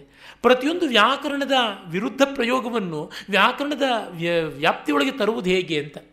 ನನ್ನ ಪೂಜನೀಯರಾದ ಗುರುಗಳು ರಂಗನಾಥ ಶರ್ಮರು ಎಷ್ಟು ವಿಶಾಲ ಮನೋಧರ್ಮದವರು ಅಂದರೆ, ಅವರು ಸದಾ ಹೇಳ್ತಾ ಇರ್ತಾರೆ, ದೊಡ್ಡವರು ಬರೆದಂಥ ಗ್ರಂಥದಲ್ಲಿ ಯಾವುದೋ ಒಂದು ವ್ಯಾಕರಣ ದೋಷ ಅನ್ನುವಂಥ ಪದ ಬಂತು ಅಂದರೆ ಅದನ್ನು ವ್ಯಾಕರಣದ ಚೌಕಟ್ಟಿನೊಳಗೆ ಹೇಗೆ ಯುಕ್ತ ಅಂತ ತೋರಿಸುವುದು ನಮ್ಮ ಕರ್ತವ್ಯ. ಇದು ತಪ್ಪು, ಇದು ಸರಿ ಅಂತ ಹೇಳೋದಕ್ಕೆ ಒಬ್ಬ ವ್ಯಾಕರಣ ವಿದ್ವಾಂಸ ಬೇಕಾಗಿಲ್ಲ, ಒಬ್ಬ ಕೂಲಿ ಸಾಕು. ಈಗ ಸರ್ಕಾರದ IAS ಆಫೀಸರ್ಗಳಿಗೆ, ಚೀಫ್ ಸೆಕ್ರೆಟರಿಗಳಿಗೆ, ಡಿಪಾರ್ಟ್ಮೆಂಟಲ್ ಸೆಕ್ರೆಟರಿಗಳಿಗೆ ಅಷ್ಟಷ್ಟು ಸಂಬಳ, ಅಷ್ಟಷ್ಟು ಪರ್ಕ್ಸ್ ಅಂತ ಎಲ್ಲ ಕೊಡೋದು ಯಾತಕ್ಕೆ? ಡಿಸ್ಕ್ರಿಷನ್ ಏನು, ಡಿಸ್ಕ್ರಿಮಿನೇಷನ್ ಏನು ಅಂತ, how to interpret the rule ಅಂತ. ಇಲ್ಲ, ಇದಾಗೋಲ್ಲ ಅನ್ನೋದಕ್ಕೆ ಒಂದು ಪುಸ್ತಕ ಸಾಕಲ್ಲ, ಅದನ್ನು ಓದೋದಕ್ಕೆ ಬಲ್ಲಂತ ಒಬ್ಬ 2nd ಡಿವಿಷನ್ ಕ್ಲಾರ್ಕ್ ಸಾಕು, ಒಬ್ಬ ಪ್ಯೂನ್ ಸಾಕಾಗುತ್ತೆ. ಆ ಸಂದರ್ಭ ಏನು, ಅದರ ಹಿನ್ನೆಲೆ ಏನು, ಅದರ ಒತ್ತಡ ಏನು ಅಂತೆಲ್ಲ ತಿಳಿದು ವಿಮರ್ಶೆ ಮಾಡುವಂಥ ಶಕ್ತಿ ಬೇಕು ಅಂತ. ಹಾಗಾಗಿ ಶಾಸ್ತ್ರಜ್ಞ ಅಂತ ಯಾರಿಗೆ ಹೇಳ್ತಾರೆ, ಇವೆಲ್ಲದರ ಹಿನ್ನೆಲೆಯಲ್ಲಿ ನೋಡಿ ಹೇಳಬಲ್ಲದಂಥವನು ಅಂತ. ಡಿ ವಿ ಜಿಯವರು ಒಮ್ಮೆ ಆ ರಾಮಕಥಾ ಗೀತಾ ಸಮನ್ವಯ ಅಂತ ಒಂದಷ್ಟು ಶ್ಲೋಕ ಮಾಲಿಕೆಯನ್ನು ಮಾಡಿದಾಗ ಅಲ್ಲಿ ಒಂದು ಕಡೆ ಅಪಾಣನೀಯವಾದಂಥ ಒಂದು ಪ್ರಯೋಗವನ್ನು ಮಾಡ್ತಾರೆ. ಹಾಗೆ ಪ್ರಯೋಗ ಮಾಡಿದಾಗ ಅದನ್ನು ಸಮರ್ಥಿಸೋದು ಹೇಗೆ ಅಂತ ರಂಗನಾಥ ಶರ್ಮಾ ಒಂದು ರಾತ್ರಿ ಯೋಚನೆ ಮಾಡಿ ಕಡೆಗೆ ಸಮರ್ಥನೆಯ ಸೂತ್ರ ಕಂಡುಹಿಡ್ಕೊಂಡು ಬಂದರು ಅಂತ. ಪಾಂಡಿತ್ಯ ಅಂದರೆ ಅಂಥದ್ದು. ಗುಂಡಪ್ಪನವ್ರು ಮಾಡಿರೋ ಪ್ರಯೋಗ ಅದನ್ನು ಅಪಾಣನೀಯವಲ್ಲ, ಪಾಣನೀಯ ಚೌಕಟ್ಟಿಗೆ ಬರಬೇಕಾದಂಥದ್ದು ಅಂತ ತೋರಿಸಬೇಕು. ಅದು ಇವರ ವಿದ್ವತ್ತಿಗಿರುವಂಥ ಚಾಲೆಂಜ್. ಶಿವಾಜಿಗೆ ಗಾಗಾ ಭಟ್ಟ ಮಾಡಿದ ಹಾಗೆ ತಾನೆ. ಶಿವಾಜಿ ಶೂದ್ರ ಅಂತ 40 ವರ್ಷ ಆಗಿದ್ದಾಗ ಅವನನ್ನು ಪಟ್ಟಾಭಿಷಿಕ್ತನನ್ನಾಗಿ ಮಾಡಬೇಕು. ಶೂದ್ರನಿಗೆ ಪಟ್ಟಾಭಿಷೇಕ ಮಾಡೋದು ಹೇಗೆ? ವೇದಾಧಿಕಾರಿ ಅಲ್ಲ ಅಂತಂದರೆ ವೇದದಲ್ಲಿ ಇದಕ್ಕೊಂದು ಅವಕಾಶ ಕಂಡುಹಿಡಿಬೇಕು, ಮಾಡಬೇಕು. ಯಾತಕ್ಕೆ? ಶಿವಾಜಿಯಿಂದ ವೇದ ಯಾವ ಕ್ಷತ್ರ ಗುಣ ಅಂತ ಹೇಳ್ತಾರೆ ಆ ಗುಣ ಎಲ್ಲ ಇದ್ದಂಥ, ಅದರಿಂದ ಆದಂಥ ಒಳ್ಳೆಯ ಕೆಲಸ ಎಲ್ಲ ಆಗಿದೆ. ಹಾಗಿದ್ರೆ ಇದನ್ನು ನೋಡಬೇಕು ಅಂತ. ರಾಳ್ಳಪಲ್ಲಿ ಅನಂತಕೃಷ್ಣ ಶರ್ಮರಿಗೆ ಯಾವ ಡಿಗ್ರಿಯೂ ಇರಲಿಲ್ಲ. ಅವರು ತಮ್ಮ ತಂದೆಯವರ ಹತ್ರ ಓದ್ಕೊಂಡಿದ್ರು, ಪರಕಾಲ ಮಠದ ಸ್ವಾಮಿಗಳ ಹತ್ರ ಓದ್ಕೊಂಡಿದ್ರು, ಆಮೇಲಿಂದ ಚಾಮರಾಜನಗರದ ರಾಮಶಾಸ್ತ್ರಿಗಳ ಹತ್ರ ಓದ್ಕೊಂಡಿದ್ರು. ಇವರು 3 ಜನ ಅವರಿಗೆ ಕಾವ್ಯಶಾಸ್ತ್ರ ನಾಟಕಾದಿಗಳನ್ನು ಪಾಠ ಹೇಳಿದಂಥವ್ರು. ಸಂಗೀತ ಪಾಠ ಹೇಳಿದಂಥವ್ರು ಬಿಡಾರಂ ಕೃಷ್ಣಪ್ಪನವರು. ಆಮೇಲಿಂದ ಅವರಿಗೆ ಕಟ್ಟಮಂಚಿ ರಾಮಲಿಂಗಾರೆಡ್ಡಿ ಅವರು ಇಂಗ್ಲೀಷ್ನ ಮಾರ್ಗದರ್ಶಕರಾದರು. ಇವರು ಇಷ್ಟೇ ಜನ ನನ್ನ ಗುರುಪಂಕ್ತಿ, ಆಮೇಲೆ ಇನ್ಯಾರೂ ಇಲ್ಲ ಅಂತ ಅವ್ರು ಬರೀತಾರೆ. ಇವರು ಸ್ಕೂಲಿನ ಮುಖವೇ ಕಂಡಿದ್ದಿಲ್ಲ, ಯೂನಿವರ್ಸಿಟಿಗೆ ಬಂದು ಪಾಠ ಹೇಳಿ ಅಂತ ಕೇಳಿಬಿಟ್ರು. ನಾಕಿ ಡಿಗ್ರಿಲಿ ಏವಿ ಲೇದೆ ಅಂತ ಕೇಳಿದ್ರಂತೆ. ನೇನೇ ಇಚ್ಚಿ ನಾನಯ್ಯ ನೀಕು ಡಿಗ್ರಿ ರಾ ಅಂತ ಕಟ್ಟಮಂಚಿ ರಾಮಲಿಂಗಾರೆಡ್ಡಿ ಹೇಳಿದ್ರು. ಕಟ್ಟಮಂಚಿ ರಾಮಲಿಂಗಾರೆಡ್ಡಿಯವರು ಕಟ್ಟ ಬ್ರಾಹ್ಮಣ ದ್ವೇಷಿ ಅಂತ ಲೋಕಪ್ರಥೆ. ಇವರು ನೋಡಿದ್ರೆ ಹಣೆ ಮೇಲೆ ಢಾಳಾಗಿ 3 ನಾಮಗಳನ್ನು ಮೆರೆಸ್ತಾ ಇದ್ರು, ಹಿಂದೆ ಶಿಖಿಯನ್ನು ಮೆರೆಸ್ತಾ ಇದ್ದಂಥವ್ರು. ಅಷ್ಟು ಮಾತ್ರವಲ್ಲ, ಗುರು ಅಂತ ಒಪ್ಪಿಕೊಂಡ ಕಟ್ಟಮಂಚಿ ರಾಮಲಿಂಗಾರೆಡ್ಡಿಯವರನ್ನೇ ಅವರ ಅಭಿಪ್ರಾಯಗಳನ್ನೇ ಇವನ್ನೀವು ವಿಪ್ಲವಾಕಮುಲು ಅಪ್ರಬುದ್ಧಮುಲು ಅಂತೆಲ್ಲ ಹೇಳಿ ಕಾಮೆಂಟ್ ಮಾಡಿದಂಥವ್ರು. ಆ ಗುರುವೂ ಘನತೆ ಇದ್ದವರೇ, ಈ ಶಿಷ್ಯನೂ ಘನತೆ ಇದ್ದವರೇ. ಗುರು ಮಾಡಿದ ತಪ್ಪು ಅಂತ ಹೇಳುವ ಶಿಷ್ಯ ನೀನು ಮಾಡಿದ್ದು ದೊಡ್ಡದು ಅಂತ ಹೇಳುವ ಗುರು ಎಲ್ಲಿ ಸಿಗ್ತಾರೆ? ಇವೆಲ್ಲ ಅಸಾಧಾರಣವಾದಂಥದ್ದು. ಮತ್ತು ಅವರು ಹೇಳ್ತಾರೆ, ಕಟ್ಟಮಂಚಿಯವರು ಆಗಲೇ ವಿದೇಶಗಳಿಗೆಲ್ಲ ಹೋಗಿ ಬಂದವರು, ಇಲ್ಲಿ ಮಹಾರಾಜಾಸ್ ಕಾಲೇಜ್ ಪ್ರಿನ್ಸಿಪಾಲ್ ಆದವರು. ಆದರೆ ಎಷ್ಟೋ ವರ್ಷ ಸ್ಥಾನದಿಂದ, ಮಾನದಿಂದ, ಅಧಿಕಾರದಿಂದ, ವಯಸ್ಸಿನಿಂದ ಚಿಕ್ಕವರಾದವ್ರನ್ನ ಸಮಾನ ಸ್ಕಂಧ ಅನ್ನುವಂತೆ ನಡೆಸ್ಕೊಂಡ್ರು ಅಂತ ರಾಳ್ಳಪಲ್ಲಿಯವರು ಬರೀತಾರೆ. 19 ವರ್ಷದ ರಾಳ್ಳಪಲ್ಲಿಯವರು 20 ವರ್ಷದ ಹುಡುಗರಿಗೆ ಪಾಠ ಹೇಳಿದ್ರು. ನಾನೇ ಕೊಟ್ಟಿದ್ದೀನಿ ನಿನಗೆ ಡಿಗ್ರಿನ ಅಂತಂತು. ನೀವು ಒಚ್ಚಿ ರಾಮಾಯಣ ಮಹಾಭಾರತ ಚದವಯ್ಯ ಚಾಲು ಅಂತಂದ್ರಂತೆ.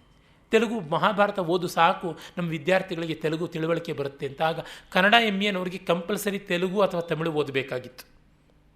ಅದನ್ನು ಮಾಡಿದ್ರು. ಅಂದರೆ ಹೀಗೆ ಶಾಸ್ತ್ರದ ವ್ಯಾಪ್ತಿಯನ್ನು ಹಿಗ್ಗಿಸಬೇಕಾಗತ್ತೆ. ಅದನ್ನು ಮಾಡುವುದು ಯಾವಾಗ? ಆ ಅಸಾಧಾರಣ ಯೋಗ್ಯತೆಯನ್ನು ಗುರುತಿಸುವ ಶಕ್ತಿ ಇದ್ದಾಗ, ಅಸಾಧಾರಣ್ಯ ಇದ್ದಾಗ. ಅಕಾಮಿಡೇಟ್ ಮಾಡದಿದ್ದರೆ ಶಾಸ್ತ್ರವೇ ಅನರ್ಥವಾಗಿಬಿಡುತ್ತೆ. ಅದನ್ನು ನೋಡಬೇಕಾಗತ್ತೆ. If you don't accommodate him, the universities become meaningless. ಅದಕ್ಕೆ ಮಾಡಬೇಕಾದದ್ದು. ಡಿ ವಿ ಜಿಯವರಿಗೆ ಮೈಸೂರು ಯೂನಿವರ್ಸಿಟಿ ಡಾಕ್ಟರೇಟ್ ಕೊಟ್ಟಾಗ ಡಿ ವಿ ಜಿಯವರು ಹೇಳ್ತಾರೆ, university has recognised a vagabond ಅಂತ. ಏನದರ ಅರ್ಥ? ಹಾಗೆ ಮಾಡದೇ ಇದ್ದರೆ ಅಲ್ಲಿ ಬೆಲೆ ಇಲ್ಲ ಅಂತ ಅರ್ಥ. ಯಾವುದೋ ಒಂದು ವೈಪರೀತ್ಯ ಮಾಡಿದ್ರೆ ದಿ ಮೋಸ್ಟ್ ಅನ್ಕೈಂಡೆಸ್ಟ್ ಕಟ್ ಅಂತ ಶೇಕ್ಸ್ಪಿಯರ್ ಹೇಳ್ತಾನೆ. ಅದಕ್ಕೆ ವ್ಯಾಕರಣದ ಅವಕಾಶ ಕೊಡಬೇಕು. ಮಹಾಕವಿ ಪ್ರಯೋಗ ಅಂತಲಾದರೂ ಅದಕ್ಕೊಂದು ಮಂಗಳಾರತಿ ಎತ್ತಿ ಸುಮ್ಮನೆ ಆಗಬೇಕು. ಇಲ್ಲದೇ ಇದ್ದರೆ ನಾವು ಯೂಸ್ಲೆಸ್ ಆಗಿಬಿಡ್ತೀವಿ ಅಂತ. ಶಂಕರಾಚಾರ್ಯರು ತಾಯಿಗೆ ಶವ ಸಂಸ್ಕಾರ ಮಾಡಿದ್ರು, ಸನ್ಯಾಸಿ ಅದನ್ನು ಮಾಡಬಾರ್ದು ಅಂತ. ಆ ಹೊತ್ತಿನಿಂದ ಶಂಕರ ಪೀಠಗಳ ಸನ್ಯಾಸಿ ಧರ್ಮದ ಒಂದು ಕಾನ್ಸ್ಟಿಟ್ಯೂಷನ್ನಲ್ಲೇ ಒಂದು ಅಮೆಂಡ್ಮೆಂಟ್ ಮಾಡಿಬಿಟ್ರು. ಏನು? ಸನ್ಯಾಸಿ ಯಾರ ನಮಸ್ಕಾರವನ್ನಾದರೂ ಪಡೆಯಬಹುದು, ಆದರೆ ಇವನೇ ತನ್ನ ತಾಯಿಗೆ ನಮಸ್ಕಾರ ಮಾಡಬೇಕು ಅಂತ. ಇದು ಶಾಸ್ತ್ರ ಅಂತಂದರೆ. ಹೀಗಾಗಿ ನಾವು ಆ ಹೃದಯ ಭಾಷೆಗೆ ಬೆಲೆ ಕೊಟ್ಟಾಗ ಖಂಡಿತ ಶಾಸ್ತ್ರ ಸಂಪ್ರದಾಯಗಳಲ್ಲಿ ಸುಧಾರಣೆ ಬರ್ತವೆ. ಮಾತ್ರವಲ್ಲ, ನಮ್ಮ ಬದುಕಿಗೆ ಒಂದು ಅರ್ಥ ಕಾಣಬೇಕು ಅಂದರೆ ತರ್ಕಾರ್ಥಕ್ಕಿಂತ ಮಿಗಿಲಾದ ಒಂದು ಅರ್ಥ ಇದೆ, ಅದು ಭಾವಾರ್ಥ. ಆ ಭಾವಾರ್ಥಕ್ಕಾಗಿ ಶಾಸ್ತ್ರವನ್ನು ಗೌರವಿಸಬೇಕಾಗುತ್ತೆ. ಅವುಗಳಿಗೆ ನಾವು 3 ವಿಧವಾದ ಅರ್ಥ ಶಾಸ್ತ್ರಕ್ಕೆ ಹೇಳ್ತೀವಿ. ಅಧಿಭೂತವಾದ ಒಂದರ್ಥ, ಅಧಿದೈವವಾದ ಒಂದರ್ಥ, ಅಧ್ಯಾತ್ಮವಾದ ಒಂದರ್ಥ. ಇವೆಲ್ಲ ಯಾವುದಕ್ಕಿದೆ? ಅಧಿಯಜ್ಞವಾದ ಈ ಶಾಸ್ತ್ರದ ರಿಚುವಲ್ನ ಡೈಮೆನ್ಷನ್ ಒಂದಿದೆ. ಆ ಡೈಮೆನ್ಷನ್ನ ಪ್ರಶ್ನೆಗಳೇ ನಮಗೆ ತುಂಬ ಮುಖ್ಯವಾಗಿ ಕಾಡೋದು. ನನ್ನನ್ನು ಇನ್ನೇನು ಫಿಸಿಕ್ಸ್ ಪ್ರಶ್ನೆ ಕೇಳ್ತಾರೆಯೇ, ಮ್ಯಾಥಮೆಟಿಕ್ಸ್ ಕೇಳ್ತಾರೆಯೇ, ಬೇಕಾದಷ್ಟು ದೊಡ್ಡವರು ಮೇಧಾವಿಗಳೆಲ್ಲ ಇದ್ದಾರೆ, ಅವ್ರ ಹತ್ರ ಹೋಗಿ ಕೇಳ್ತಾರೆ. ಇನ್ನು ಸಾಮಾನ್ಯ ನನ್ನ ಹತ್ರ ಕೇಳುವಂಥದ್ದೆಲ್ಲ ನಿರುಪದ್ರವಿಯಾದಂಥದ್ದು, ಹಾರ್ಮ್ಲೆಸ್ ಯೂಸ್ಲೆಸ್ ಪ್ರಶ್ನೆಗಳು ಪಾಪ ಅಷ್ಟೇ ಹೊರತು ಇನ್ಯಾವುದು ಘನಾಂಧಾರೆ ಪ್ರಶ್ನೆಗಳನ್ನು ಜಗತ್ತು ಕೇಳಲಾರದು, ಅದಕ್ಕೆ ಉತ್ತರ ನಾನೂ ಹೇಳಲಾರೆ. ಇನ್ಯಾವುದೋ ರೋಗ ಬಂದಿದೆ ಅಂತಂದರೆ ನಾನು ಏನು ಹೇಳೋದಕ್ಕೆ ಸಾಧ್ಯ? ಅಥವಾ ಇನ್ಯಾವುದೋ ಒಂದು ಮನೆ ಸೋರ್ತಾ ಇದೆ ಅಂದರೆ ನಾನು ಏನು ಉತ್ತರ ಹೇಳಬಲ್ಲೆ? ಖಂಡಿತ ನನಗೆ ಗೊತ್ತಿರೋಷ್ಟು ಸಿವಿಲ್ ಇಂಜಿನಿಯರಿಂಗಲ್ಲಿ ಹೇಳಬಲ್ಲೆ, ಆದರೆ ನನಗಿಂತ ಉತ್ತಮೋತ್ತಮರಿರೋದ್ರಿಂದ ಏನೋ ನಾನು ಬೃಹಸ್ಪತಿ ಶತಾವಧಾನಿ ಶವಾವಧಾನಿ ಅಂತೆಲ್ಲ ಹೇಳ್ಕೊಂಡು ಬಂದು ನನ್ನನ್ನು ಕೇಳ್ತಾರೆ ಅಷ್ಟೇ. ಹಾಗಾಗಿ ಈ ಶಾಸ್ತ್ರ ಸಂಬಂಧಿಯಾದದ್ದು ಅನ್ನುವಾಗ ಕರ್ಮಕಾಂಡೀಯವಾದ ರಿಚುವಲಿಸ್ಟಿಕ್ ಆದದ್ದು ಹೆಚ್ಚು ಜನರ ನಿರೀಕ್ಷೆ ಇದೆ. ಕಾರಣ ಅಲ್ಲಿ ಕನ್ಫ್ಯೂಷನ್ಗೂ ಹೆಚ್ಚಿನ ಅವಕಾಶ ಇದೆ. ಮತ್ತು ಒಬ್ಬರು ಹೇಳೋದಕ್ಕಿಂತ ಇನ್ನೊಬ್ಬರು ಭಿನ್ನವಾಗಿ ಹೇಳಿದ್ರೇ ಅವರ ಪ್ರತಿಷ್ಠೆ ಇರೋದು ಅಂತಲೂ ಜಗತ್ತಿನಲ್ಲಿದೆ. ಮತ್ತು ಅದಕ್ಕಿಂತಲೂ ಭಯಾನಕವಾಗಿ ಮಾಡಿದ್ರೇ ಅದಕ್ಕೆ ಬೆಲೆ ಅಂತಲೂ ಉಂಟು. ನಮ್ಮ ತಾಯಿ ತುಂಬ ಚೆನ್ನಾಗಿ ಹೇಳ್ತಾ ಇರ್ತಾರೆ, ಇರೋದು ಇಷ್ಟೇ ಕಾಣೋ ಶಾಸ್ತ್ರ, ಆದರೆ ಮನೆ ತುಂಬ ರೊಚ್ಚು ಮಾಡಿಸ್ದೇ ಇದ್ದರೆ ಆ ಪುರೋಹಿತರಿಗೆ ತೃಪ್ತಿ ಆಗೋದಿಲ್ಲ. ಅಲ್ಲಿಷ್ಟು ನೀರು, ಇಲ್ಲಿಷ್ಟು ಕುಂಕುಮ, ಅಲ್ಲಿಷ್ಟು ಎಳ್ಳು, ಇಲ್ಲಿಷ್ಟು ಅಕ್ಕಿ, ಅಲ್ಲೊಂದಿಷ್ಟು ದರ್ಬೆ ಹಾಕದೇ ಇದ್ದರೆ, ರಾಡಿ ಮಾಡದೇ ಇದ್ದರೆ, ರಾವು ಬಿಡ್ದಂಗೆ ಮಾಡದೇ ಇದ್ದರೆ ಅದು ಮಾಡಿಸ್ದಂಗೆ ಅನಿಸೋದಿಲ್ಲ. ಅದಕ್ಕೋಸ್ಕರ ಹಾಗೆ ಮಾಡಿಸ್ತಾರೆ ಅಂತ ಹೇಳ್ಬಿಟ್ಟು ಅದು ನಿಜವೇನೋ ಅಂತ ನನಗೆ ತುಂಬ ಅನ್ನಿಸ್ತಾ ಇರುತ್ತೆ. ಕೋಲಾಹಲ ಮಾಡದೇ ಇದ್ದರೆ ಆಗುವುದೇ ಇಲ್ಲ ಅಂತ. ನೋಡಿ, ಇವತ್ತು ನಮ್ಮ MLA MP ಮೊದಲುಕೊಂಡು ಹಾಗೇ ನಡೀತಾ ಇರುವಂಥದ್ದು. ಉಮಾಭಾರತಿಯನ್ನು ಊಸ್ಟ್ ಮಾಡಿದ್ರು ಅಂದರೆ ಆಕೆ ಪಾದಯಾತ್ರೆ ಹೊರಟೋಗ್ಬಿಡೋದು. ನಾವು ದಿವಸ ಮಾಡ್ತಾ ಇರ್ತೀವಿ, ನಮ್ಮನ್ನು ಯಾರೂ ಕೇಳೋದೇ ಇಲ್ವಲ್ಲ.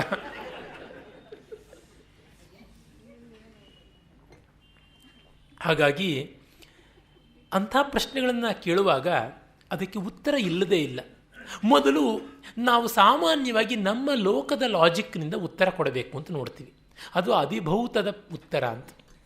ಏನೋ ಒಂದು ಗ್ರಹಣ ಅಂತಂದರೆ ನೋಡಿ, ಗ್ರಹಣದ ಕಾಲದಲ್ಲಿ ಆ ಒಂದು ಇದು ಸರಿಯಾಗಿರೋದಿಲ್ಲ, ರೇಸು ಆ ರೇಡಿಯೇಷನ್ ಸರಿಯಾಗಿರೋದಿಲ್ಲ, ಅದಕ್ಕೋಸ್ಕರ ದರ್ಭೆ ಹಾಕಿಬಿಟ್ರೆ ನೀರಿಗೆ ಆ ರೇಡಿಯೇಷನ್ ಏನೂ ಮಾಡೋದಿಲ್ಲ.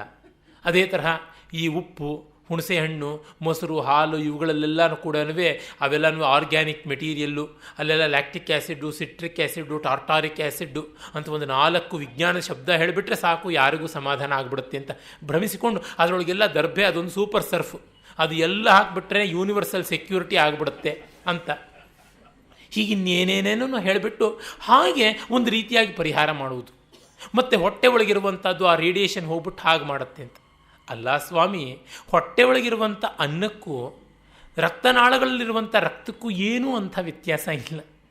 ಅದು ಆರ್ಗ್ಯಾನಿಕ್ಕು, ಇದು ಆರ್ಗ್ಯಾನಿಕ್ ಆದದ್ದು. ಇಂಥದ್ದು ಅಂಥ ವ್ಯತ್ಯಾಸ ಕಾಡೋದಿಲ್ಲ. ಹೊಟ್ಟೆಯೊಳಗಿರುವ ಅನ್ನದ ಮೇಲೆ ಪ್ರಭಾವ ಬೀರುವಂಥದ್ದು ಡಬ್ಬಿನಲ್ಲಿರುವಂಥ ಅಕ್ಕಿ ಮೇಲೂ ಪ್ರಭಾವ ಬೀರುವಂಥದ್ದೇ ಹೊರತು ಇನ್ಯಾವುದೂ ಅಲ್ಲ. Radiation will have common effect ಅಂತ ಇವತ್ತಿನ ನಮ್ಮ ವಿಜ್ಞಾನದಿಂದ ಗೊತ್ತಾಗಿರುವಂಥದ್ದು. ಹಾಗೆ ನಾವೇನೋ ಸಮಾಧಾನ ಹೇಳ್ಕೊಂಡು ನಮ್ಮ ವಿಜ್ಞಾನದ ಅಜ್ಞಾನದ ಪ್ರಪೋರ್ಷನ್ಗೆ ತಕ್ಕಂತೆ ನಾವು ಸಮಾಧಾನ ಮಾಡ್ಕೊಳ್ತೀವಿ. ಅದು ಆದಿಭೌತಿಕವಾದಂಥ ಪರಿಹಾರ. ಅವರು ನಾವು ಏನು ಮಾಡ್ತೀವಿ, ಅರ್ಧಂಬರ್ಧ ವಿಜ್ಞಾನದ ಅಜ್ಞಾನಿಗಳು ನಾವು ಒಂದಷ್ಟು ಸಮಾಧಾನ ಮಾಡ್ಕೊಳ್ತೀವಿ. ಆದರೆ ಇನ್ಯಾರೋ ಒಬ್ಬ ಒಳ್ಳೆ ಸ್ವಲ್ಪ ತಿಳುವಳಿಕೆ ಇರೋ ವಿಜ್ಞಾನಿದ ಹಾಗಲ್ಲ ಅಂದರೆ ಮತ್ತೆ ಶಂಕೆ ನಮಗೆ ಶುರುವಾಗುತ್ತೆ. ಪ್ರಶ್ನೆ ಹೋಗ್ತೀವಿ ಮತ್ತೆ. ಯಾಕೆ? ಆದಿದೈವಿಕವಾಗಿ ನಮಗೆ ಒಪ್ಪುವಷ್ಟು ಮನಸ್ಸಿಲ್ಲ. ಅಲ್ಲಿ ನೋಡಿ, ರಾಹು ಕೇತು ಅಂತ 2 ರಾಕ್ಷಸರು ಸಮುದ್ರ ಮಥನ ಕಾಲದಲ್ಲಿ ಹುಟ್ಟಿದವರು. ಅವರು ತಮ್ಮ ಒಂದು ಪಾಲಿನ ಅಮೃತವನ್ನು ಕೊಡದಂತೆ ಈ ಸೂರ್ಯ ಚಂದ್ರರು ಮೋಹಿನಿ ರೂಪದ ಮಹಾವಿಷ್ಣುವಿಗೆ ಹೇಳಿದ್ರಿಂದ ಮೋಹಿನಿಯ ಸೌಟೆ ಚಕ್ರವಾಗಿತ್ತು. ಆ ಚಕ್ರದಿಂದ ತಲೆ ಬಡಿದಿದ್ದು, ಅದರಿಂದ 2 ತಲೆಯು ಕತ್ತರಿಸಿ ಹೋಯಿತು. ಒಬ್ಬನೇ ರಾಕ್ಷಸ, ವಸ್ತುತಃ ಸಿಂಹಿಕೇಯ ಅಂತ, ಸಿಂಹಿಕೆಯ ಮಗ. ಅವನ ಮುಂಡ ಬಂದುಬಿಟ್ಟು, ಮುಂಡ ಅಂದರೆ ತಲೆ, ರುಂಡ ಅಂದರೆ ಮೈ. ಇವತ್ತು ಕನ್ನಡದಲ್ಲಿ ಅದು ಇಂಟರ್ಚೇಂಜ್ ಆಗಿದೆಯಲ್ಲ. ಹಾಗಾಗಿ ಅವನ ತಲೆ ಹೋಗ್ಬಿಟ್ಟಿದ್ದು ರಾಹು ಆಯಿತು, ಮೈ ಹೋಗ್ಬಿಟ್ಟು ಕೇತುವಾಯಿತು. ಹಾಗಾಗಿ ತಲೆ ಕೆಳಗಿರುವಂಥದ್ದು ಬಾಲ, ಹಾವಿಂದ ಬಾಲವಾಯಿತು. ಈ ಶರೀರದ ಮೇಲಿರುವಂಥ ತಲೆ ಹಾವಿನ ಹೆಡೆ ಆಯಿತು. ಆ ತರಹ ಮತ್ತು ಅವನ ಗಂಟ್ಲೊಳಗೆ ಅಮೃತ ಹೋಗ್ಬಿಟ್ಟಿತ್ತು. ಹಾಗಾಗಿ ಅಲ್ಲಿವರೆಗೂ ಅವನು ಉಳ್ಕೊಂಡ.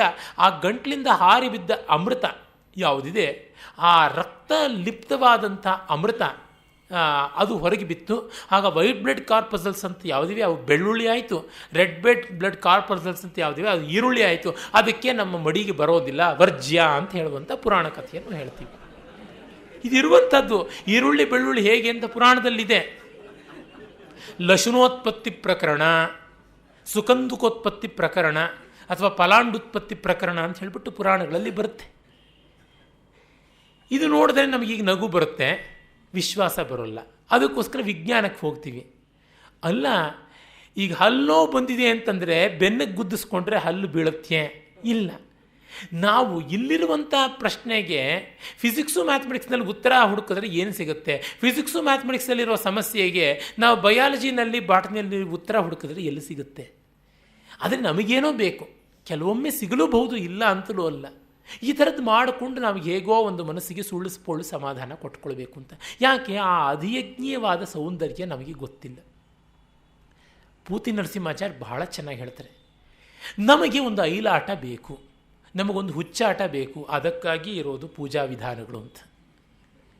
ಈಗ ನಾಟಕ ಇನ್ನೇನು, ಫ್ಯಾನ್ಸಿ ಡ್ರೆಸ್ ಇನ್ನೇನು, ಫ್ಯಾಷನ್ ಪೆರೇಡ್ ಇನ್ನೇನು, ಎತ್ನಿಕ್ ಡೇ ಅಂತ ಇನ್ನೇನು, ಇವನ್ನೆಲ್ಲ ಮಾಡ್ತಾ ಇಲ್ವಾ? ಅದು ಹುಚ್ಚಾಟ ಅಲ್ವಾ?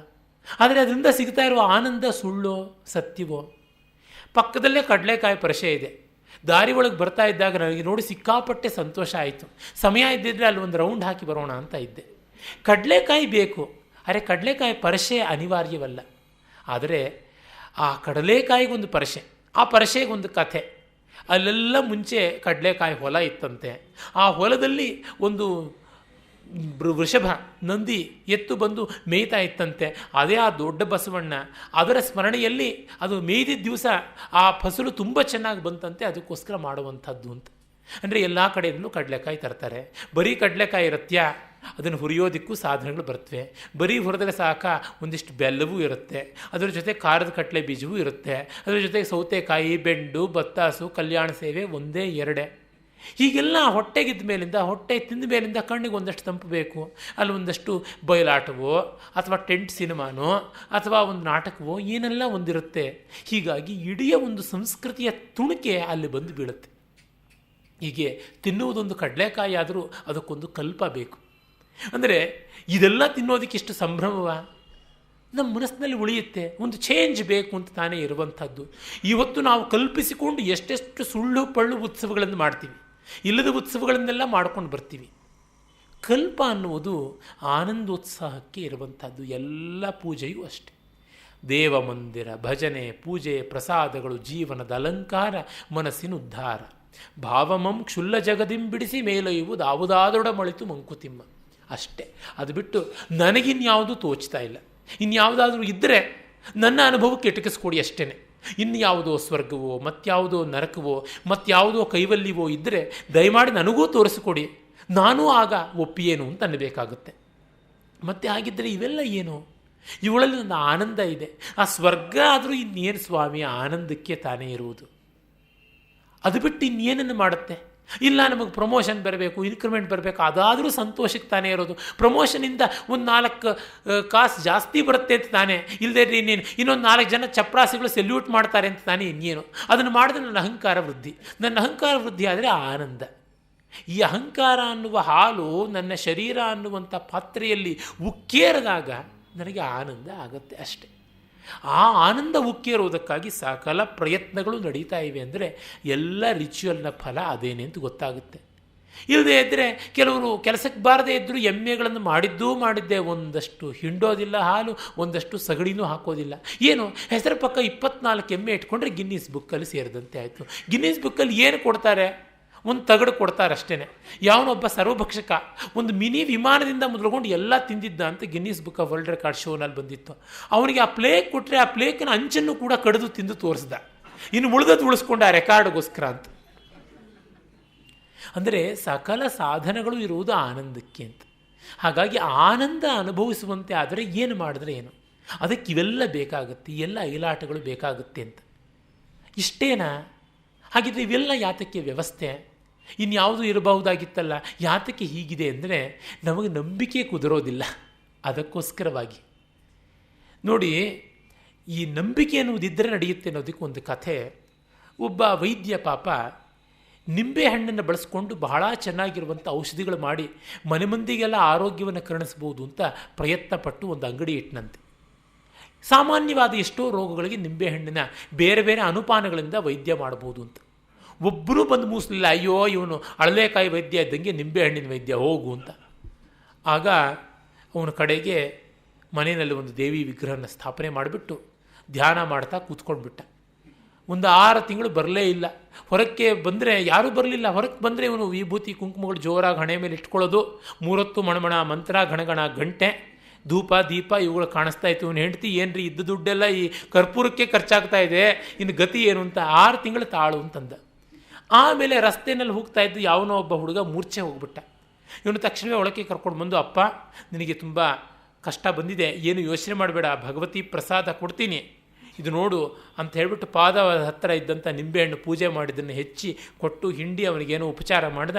ಅವನು ಬಹಳ ನೆಮ್ಮದಿ ಆಗಿಬಿಡ್ತು. ಇದೆಲ್ಲ ಏನು ಅಂತಂದರೆ ಇದು ಏನೂ ಇಲ್ಲ, ಇದಾಗಿರ್ತಕ್ಕಂಥದ್ದು ಜಂಬೀರಾಂಬಾ ಪ್ರಸಾದ ಅಂತ, ಜಂಬೀರಾದೇವಿ ಅಂತ ಒಬ್ಬ ದೇವಿ, ಆಕೆಯ ಪ್ರಸಾದ ಅಂತ. ಓ, ಇವ್ರಿಗೊಂದು ಹೊಸ ದೇವರು ಸಿಕ್ಬಿಟ್ರು ಜಂಬೀರಾಂಬ ಅಂತ. ಕ್ಯೂ ನಿಲ್ಲೋಕ್ಕೆ ಆರಂಭವಾಯಿತು. ನಾನು ಗೋಖಲೆ ಇನ್ಸ್ಟಿಟ್ಯೂಟಿಗೆ ಬರುವಾಗಲೆಲ್ಲ ಕಾಟನ್ ಪೇಟೆಯಿಂದ ಬರ್ತೀನಿ, ಅಲ್ಲಿ 2 ಉಂಟು. ಆ ಕಾಳಿಕಾಂತ ಏನೋ ಸ್ಪೆಲ್ಲಿಂಗ್ ಮಿಸ್ಟೇಕ್ ಇರುವಂಥ 2 ದೊಡ್ಡ ಬೋರ್ಡ್ಗಳಿವೆ, ಕನ್ನಡ ಇಂಗ್ಲೀಷ್ ಸ್ಪೆಲ್ಲಿಂಗ್ ಮಿಸ್ಟೇಕ್ ಇರುವಂಥದ್ದು. ಕಿಕ್ಕಿರಿದ ಜನ ಇರ್ತಾರೆ, ಕೊಡುವುದೇ ಇದೇ ನಿಂಬೆಹಣ್ಣು. ಆದರೆ ನಾನು ಕೊಡ್ತೀನಿ, ಅಲ್ಲಿಗೆ ಬರೋದಿಲ್ಲ. ಎಲ್ಲಿಯೋವ್ರಿಗೆ ಆಗುತ್ತಲ್ಲ ನೆಮ್ಮದಿ ಅಷ್ಟೆ. ಆಮೇಲೆ ಬೇಕಾದಷ್ಟು ದುಡ್ಡು ಬಂತು. ಅವನಾದರೆ ಒಳ್ಳೆಯವನು, ಎಷ್ಟು ಬೇಕೋ ಅಷ್ಟು ಇಟ್ಕೊಂಡು ಮಿಕ್ಕಿದ್ದನ್ನು ಅವ್ರಿಗೆ ಕೊಟ್ಬಿಡ್ತಾ ಇದ್ದ. ಅದರಿಂದ ಇನ್ನೂ ಜಾಸ್ತಿ ಜನ ಬರ್ತಾಯಿದ್ರು, ಅವನಿಗೆ ನೆಮ್ಮದಿ ಅಂತೂ ಆಯಿತು. ಜಂಬೀರ ಅಂದರೆ ಸಂಸ್ಕೃತದಲ್ಲಿ ನಿಂಬೆಹಣ್ಣು, ನಿಂಬೆಹಣ್ಣಿನ ದೇವರು ಅಷ್ಟೇ, ಜಂಬೀರಾಂಬಾ ಪ್ರಸಾದ ಅಷ್ಟೇ, ಇನ್ಯಾವುದೂ ಅಲ್ಲ. ಅಂದರೆ ನಮಗೆ ಆ ಚಾನೆಲ್ ಬಂದರೆ ವಿಶ್ವಾಸ ಉಂಟು, ನೆಮ್ಮದಿಯಿಂದ ನಡೆಯುತ್ತೆ. ಅದಲ್ಲದೆ ಬೇಕಾಗಿರುವಂಥದ್ದು ವಿಶ್ವಾಸ ಕುದುರುವಂಥದ್ದು ಬೇಕಷ್ಟೇ, ಮತ್ತಿನ್ಯಾವುದು ಅಲ್ಲ. ಅದು ನಮ್ಮ ಪರಂಪರೆಯಿಂದ ಬಂದಿರುವಂಥದ್ದು ಅಷ್ಟೇ. ಹಾಗಾಗಿ ಅದನ್ನು ಮಾಡ್ತೀವಿ, ಮತ್ತೊಂದು ಮಾಡ್ತೀವಿ, ನಮ್ಮ ಶ್ರದ್ಧೆಯೇ ಮಾಡಿಸುತ್ತೆ. ಅದಕ್ಕೆ ಶ್ರದ್ಧಾ ವೈ ಪುರುಷ ಅಂತ ವೇದದಲ್ಲಿ ಮಾತು. ಶ್ರದ್ಧೆಯೇ ಮನುಷ್ಯ ಅಂತ. ಶ್ರದ್ಧೆ ಇದ್ದರೆ ಆಗ್ಬೋದು, ಖಂಡಿತವಾಗಿ ಆಗ್ಬೋದು. ನನ್ನ ಕೇಸಲ್ಲೇ ತೆಗೆದುಕೊಂಡು ನಾನು ಅವಧಾನಿ ಆಗ್ತೀನಿ ಅಂತ ನನಗೆ ಪೂರ್ತಿ ಕಾನ್ಫಿಡೆನ್ಸ್ ಇತ್ತು, ಅವಧಾನಿ ಆದೆ. ಇನ್ಯಾವುದೋ ಆಗ್ತೀನಿ ಅಂತ ಕಾನ್ಫಿಡೆನ್ಸ್ ಇರಲಿಲ್ಲ, ಆಗಲಿಲ್ಲ. ಆದರೆ ಕಾನ್ಫಿಡೆನ್ಸ್ ಅಷ್ಟೇ ಸಾಕಾ? ಅಷ್ಟೇ ಸಾಕಾಗೋಲ್ಲ. ಆದರೆ ಕಾನ್ಫಿಡೆನ್ಸ್ ಇಲ್ಲದೆ ಇದ್ದರೆ ಮಿಕ್ಕಿದ್ದೆಲ್ಲ ಸಾಕಾ? ಖಂಡಿತ ಸಾಕಾಗೋಲ್ಲ. ಈ ಮುತ್ತಿನ ಚಿಪ್ಪಿನ ಒಳಕ್ಕೆ ನಾವು ಬಿಚ್ಚಿ ನೋಡಿದ್ರೆ ಮುತ್ತಿರುತ್ತೆ. ಆ ಮುತ್ತು ಹೇಗಾಯಿತು? ಒಂದು ಕಸ ಹಾಕಿದ್ರೆ ಆಗುತ್ತೆ, ಕಸ ಹಾಕದೇ ಇದ್ದರೆ ಆಗೋದೇ ಇಲ್ಲ. ಕಸವೇ ಮುತ್ತ ಅಲ್ಲ, ಕಸ ಇಲ್ಲದಿದ್ದರೆ ಮುತ್ತ ಇಲ್ಲವೇ ಇಲ್ಲ. ಆ ರೀತಿಯಾಗಿ ನಮಗೆ ಒಂದು ಫಿಕ್ಸೆಡ್ ಡೆಪಾಸಿಟ್ ಆಗಿರುವಂಥದ್ದು ಶ್ರದ್ಧೆ. ಆ ಶ್ರದ್ಧೆ ತನ್ನಂತೆ ತಾನೇ ಮಿಕ್ಕಿದ್ದೆಲ್ಲವನ್ನ ಕೂಡಿಸಿಕೊಂಡು ಬರುತ್ತೆ. ಆ ಬಗ್ಗೆ ಮುಂದೆ ನಾವು ನೋಡೋಣ. ಓಂ ತತ್ಸತ್.